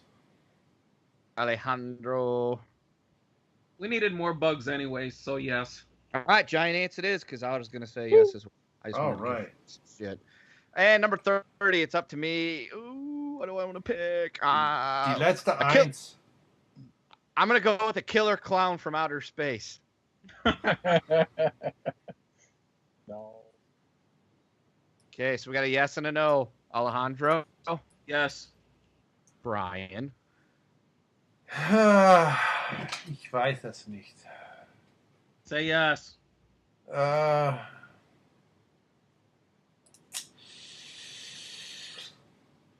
Just this think, if you say no, the next choice is on you. I If you say know. yes, we're done. Is this It's up to a you. clown or multiple?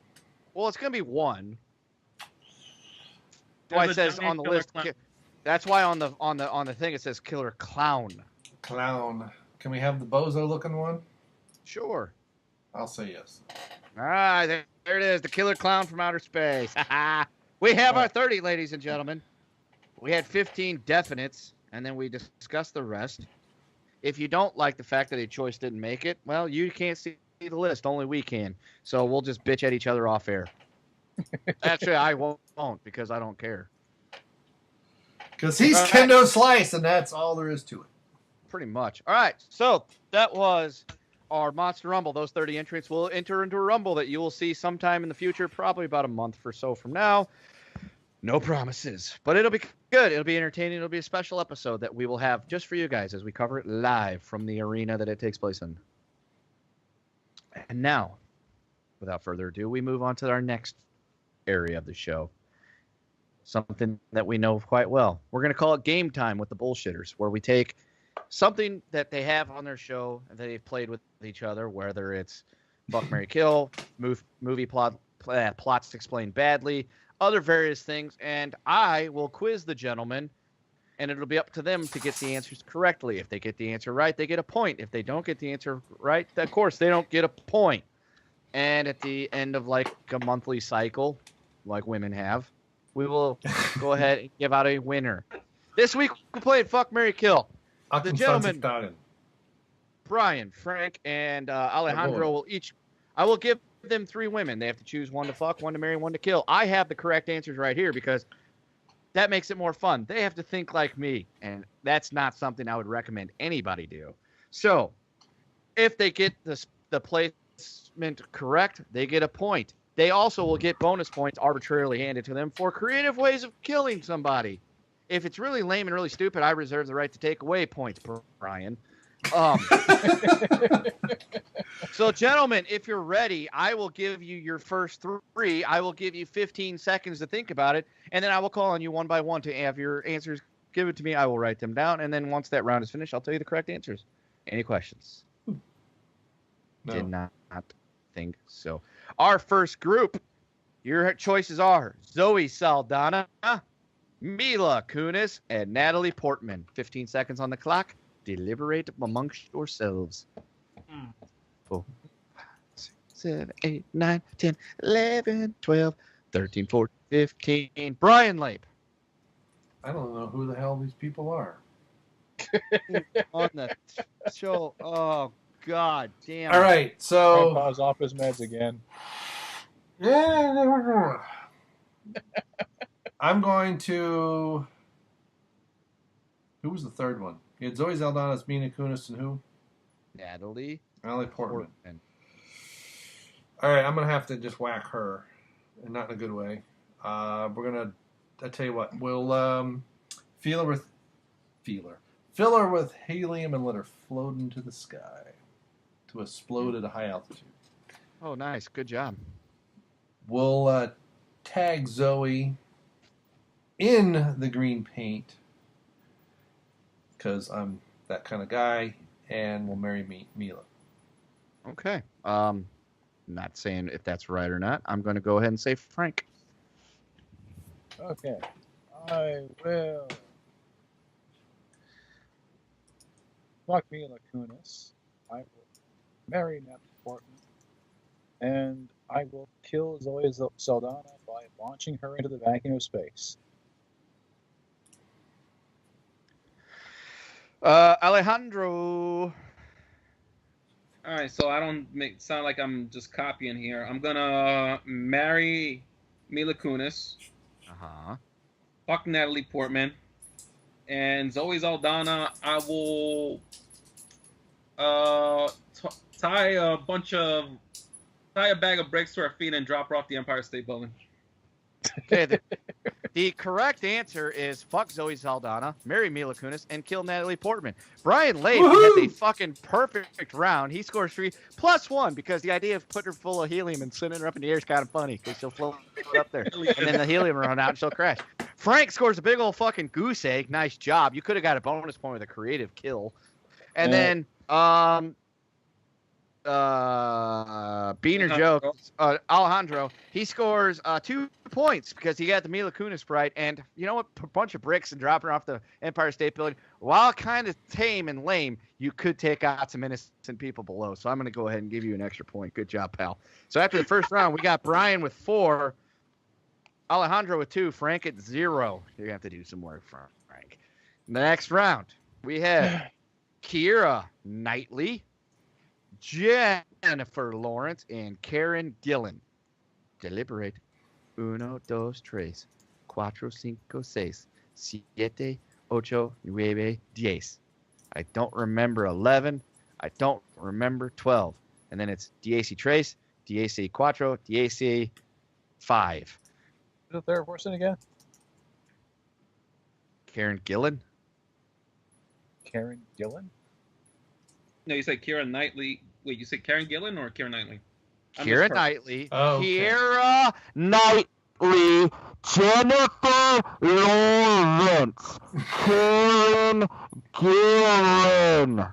Oh, Karen Gillan. Okay. Yes. I From misheard that Doctor last one. Who. How is it that Bryon Lape, the oldest, most decrepit one of the bunch with the worst, got all 3 on the first try, but you other 2 chuckle fucks had to have it repeated to you? I've never heard of I'm this a shit computer, before. okay? I've never heard of Karen Gillan before, so. Well, whatever. I already kind of. I'll let you go last so you can look her up. Bryon. Oh, this is not easy for me. I'm gonna have to marry Karen because she's a redhead and she's tall and she's Scottish. I just need an answer. I know.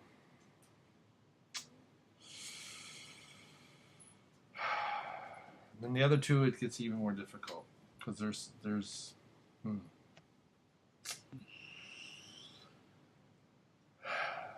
As much as I liked her in so I'm going to kill Keira Knightley, feed her to sharks, and I know it's kind of boring, and do the third one, whose name I Jennifer, don't know. you're gonna fuck Jennifer Lawrence. That's, Yes. Okay. Okay. Lots and lots and lots of times. Okay. Frank, are you ready, or should I go to Alejandro? I'll go. All right, Frank, do it. I will fuck Karen Gillan. I will marry Keira Knightley, and I will kill Jennifer Lawrence by feeding her to sharks, a little bit at a time. That's essentially the same thing that Bryon just said. Well, who was listening to him anyway? Okay, I'm going to go ahead and say, Alejandro, it's your turn. Damn it! Why the fuck was my list so similar?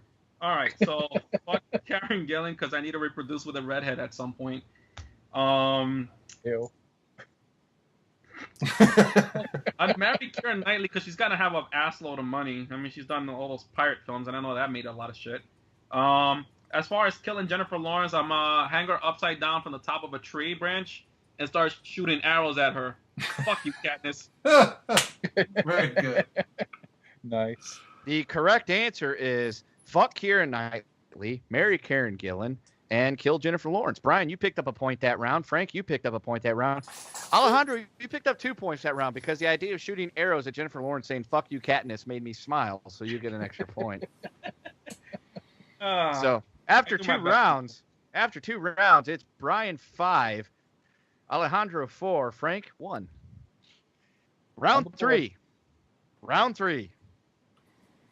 Anna Kendrick, Emma Watson, and Emma Stone. God damn it! And no, we're not playing. We're not playing by special guest rules. There's no guarantee that she'll end up in the kill spot before you ask viewers at home. So, 1, 2, 3, 4, 5, 6, 7, 8, 9, Zane. 10, 11, 12, 13, 13. 14. No, go ahead. 13, 14, 15. That's 30 what is I 30. was saying. No, you said 30. That's 30. Yeah, well, I've also been drinking tequila. Yes, you have. So anyway, Golly, this is even worse than the last list. Foomsane. Okay. Who would like to go first? I would. Okay, thank you. I have a Give 'em personal to me. fight with this one. Just give me some answers. Fuck Anna Kendrick. Just Uh-huh. us. Unfortunately, marry Emma Stone. And I'm gonna kill the living shit out of Emma Watson. You know how? I'm gonna tie her to the train tracks and ride a fucking subway car to and fro her several times. That's what you get for leaving fucking feminist shit in my subway system, you bitch.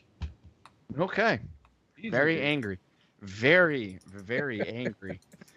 Okay. Personal. Frank, Bryan, which one? Who would you like to go? okay. I will. Okay, Frank. I will fuck Emma Watson. I will marry Anna Kendrick, Uh-huh. and I will kill Emma Stone by sticking her in a freezer that isn't plugged in. Ooh, so she has to lay in there and suffocate for days? Yep. That's pretty cold-hearted, Frank. Okay. Bryan. All right. I'm marrying Anna. I'm going to tie Emma up because, again, we're going to do her without her Which enjoyment. one? There's Emma Stone. 2. So Miss Stone's going to get tied up and done until I'm tired. Miss Watson's going to be Okay, killed. so you're fucking Emma Stone. Yes, and Emma Watson's going to be killed by some Harry Potter BS spell, Erectus Explodimus or something. Wow. Okay, Ada. so the correct answers are fuck Anna Kendrick, marry Emma Watson, and kill Emma Stone. You thought I was joking. So Bryan puts up a big old goose egg that round. Yay me. Kill Emma Watson with Harry Potter spells. Come on, what the fuck? Frank, he's got 2 points because I gave him extra points for how he was going to kill Emma Stone. Yeah, That was And really Alejandro, you also got 1 point or 2 points because you got Anna Kendrick right for the fuck and the idea of rage killing the shit out of Emma Watson for feminism scores you an extra point. Yay. So after 3 rounds, Bryan is still at 5, but Alejandro is now in the lead with 6, and Frank's still bringing up with the rear 3. But you guys both gained ground because Bryan threw up a big old goose egg. Yes, So- I did. This next round, we have another double name. We have Olivia Munn, Olivia Wilde, and Amelia Clark.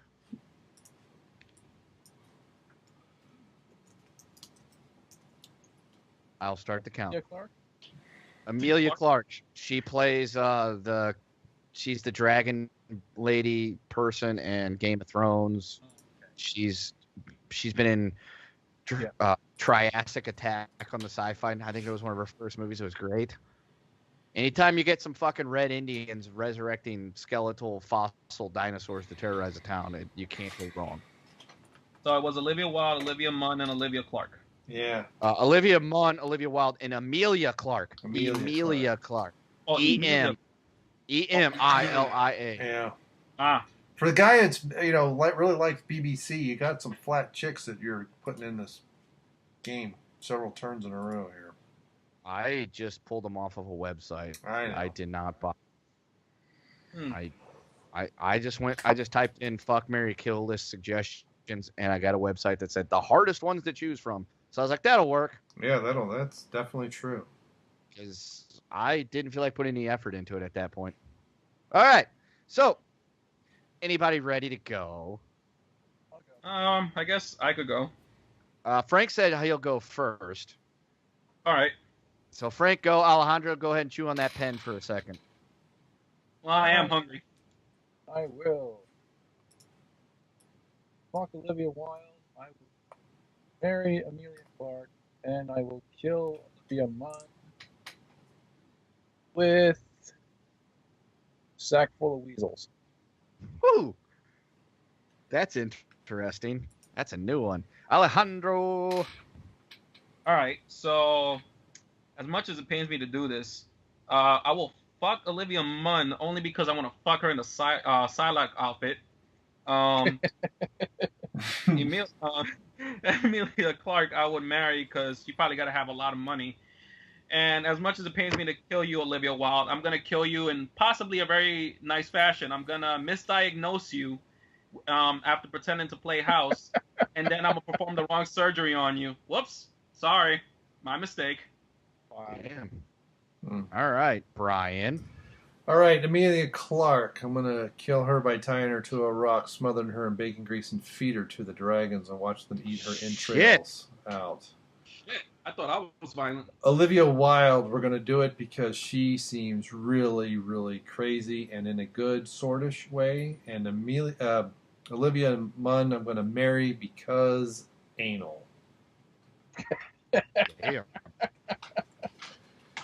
Okay, so the correct answers are fuck Olivia Munn, marry Amelia Clark, and kill Olivia Wilde. We did have a first in this round where all three of you guys got bonus points for the creative way of killing somebody. Bryon, that was your only point you scored. I know. Frank, you picked up 2 because you got the Amelia Clark marriage thing and that bonus point. And then our big winner of the round was Alejandro, who scored all 4 possible points. So going into the last round, it's anybody's ball game. It's Alejandro 8, Bryon 6, Frank at 5. Wait. So, I scored 4 points in the last round, and I was 6 points before that. How the hell do I have 8? because of tequila math. So it's a 10. So it's still anybody's round because Bryon could tie you if you completely botch this round, which I would like to think that you could, because this is the down under round. The down under round. Round 5, final round, down under. Your choices are Nicole Kidman, Isla Fisher. Did you just say who to Nicole Kidman? No, I said, ooh, Nicole Kidman. Oh. That's a good one. What do you thought I you said? I thought you said who, and I was about to reach through there, smack Frank, and then tell him to smack you. Okay, so your choices are Nicole Kidman, Isla Fisher, and Naomi Watts. Mm. And I will count to 15 in Australian just for you guys. Fosters. Fosters. Fosters. Fosters. Fosters. Fosters. Fosters. Fosters. Fosters. Fosters. Fosters. Fosters. Fosters. Fosters. That is so damn annoying. Yeah, but that was 15 in Australian. So, who would like to go first? I'll make Frank go because he's at the tail end. Frank, you got to go first. Okay.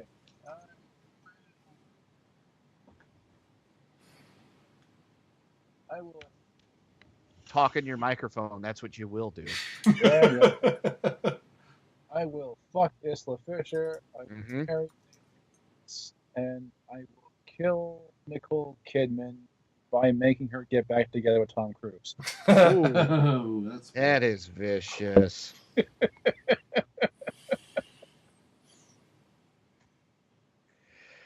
Bryon Lape. All right. So Nicole is gone. That skinny twat. We're gonna. Wow. How? That is. We're gonna sacrifice her on the altar of Scientology truths. Damn. Feed her to the aliens that they believe in. Uh-huh. Naomi, I'll take one for the team, and we're banging her. And the sweet little redhead of Isla, I'm gonna marry. Okay. And our current leader going into this final round, Alejandro. This is a tough one. Isla Fisher, I would fuck because I need to fuck at least one gorgeous woman. Okay. Nicole Kidman, by default, I will marry. And Naomi Watts, I will kill her. Basically, I'm going to reenact the scene from King Kong where she is presented to King Kong. Instead, this time, I'm going to slip him some Viagra and be like, well, here you go, big boy. Enjoy. So here's the correct answers for that round. Isla Fisher, you will fuck. Naomi Watts, you will marry. Nicole Kidman, you will kill. Bryon picked up 2 points, so he finishes with 8. Frank sweeps with a big 4 points to get him to 9. And then Alejandro got 1 point, so because giving King Kong Viagra and having him fuck a girl, come on, what the hell? That made sense. I will give you style, but it did not make me smile. So the final scores for after the first round of the game time with the bullshitters, because we're stealing their games to play. Javier, or Alejandro, I wrote as Javier. Alejandro has 11 points, Frank with 9, and Bryon with 8. So I'm bringing it up in the rear. You are dressed where you like it. So next week, I will probably find some movie plots to film badly or explain badly. Film badly, too, if you want to. But I'll find some movie plots to explain badly. We'll play that game, and I'll create some arbitrary point system for that. This is kind of like whose line is it anyway? The points are made up, and nobody cares. Right? I was thinking that in the beginning when I didn't say it because, I'm boring. When the person running the game can arbitrarily give out points, that's how you know it's kind of made up. All right. That's all I've got. I mean, we had our games. We had our fun. We talked about our shit. Anybody got any other business to discuss? Fuck Porgs. Yes. Well, we have this event coming up this month where the eclipse. The eclipse is coming across, and apparently in 7 years it's going to cross over, and in the middle is where North Korea is going to nuke or something like that. No, okay. So essentially, what's going to happen is this: we're having the eclipse on the 21st. It's the total eclipse. It's going to anybody in the United States will be able to see it. Granted, certain places you're not going to see it in complete totality just because distances. And it pisses me off that it's going over Knoxville, where I used to live back in the 70s when we had one, and it was over like the Northwest or some. Never. Sorry. One of the best places to see it is like 5 to 10 miles away from where I'm originally from. So I'm going to go back to where I'm originally from and see it in totality because 10 miles at that distance doesn't really matter. Yeah. So, and then 7 years, it's supposed to happen again, but coming from the other direction. So from going from northwest to southeast, it's supposed to go from southwest to northeast and create like an X pattern of the United States. Apparently some fucking zealot says that has been like pushing this around because I saw some people posting on my Facebook thread that it represents the 7 years of Jesus is something or another and coming back in the end times. All I got to say is if you honestly believe that eclipses are going to bring about the end of the world, eclipses, things that have happened numerous times in the history of our planet, are bringing about the end of the world, you're fucked in the head. That's all I got to say about it because really there's nothing else to say. You're fucked in the head. Yep. All right, that's it. Yeah, I really got nothing else to say. Yeah, that is silly. I'm gonna have to look that up. But yeah, apparently, whatever. That is the last thing I have on the list of stuff. But seriously, I encourage everybody to go out and see the eclipse. It's the first time in like 100 years that the eclipse in full totality is going to be visible by the whole United States, and that's kind of cool. It's a once in a lifetime. Yeah, it is. So, as we start to wrap up, there are different ways to support the flagship show, and one of them is to buy a T-shirt where? Incarnate-studios.com. Don't forget the fucking hyphen. Don't you dare forget that goddamn hyphen. Not at all. And you can find them on Patreon, and as always, I'll put the descriptions and the links below. I've been drinking too much. The links in the descriptions below. You can also contact them via Twitter at WorldClassBS, and you can also send them an email where? WorldClassBS@mail.com. It's the best mail. .com. And it felt so good last week to say that on the flagship show. That was great. Yeah, it was. It's the first time I got to.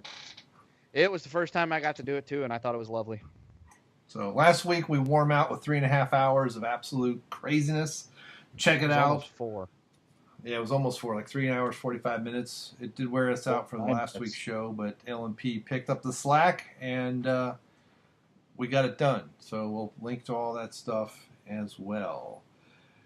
I have been your recording host, Bryon Lape, also known as Brainmuffin. You can find on my channel. The link will be. I have did some beer reviews before this show, so this is why I can't hardly fucking talk.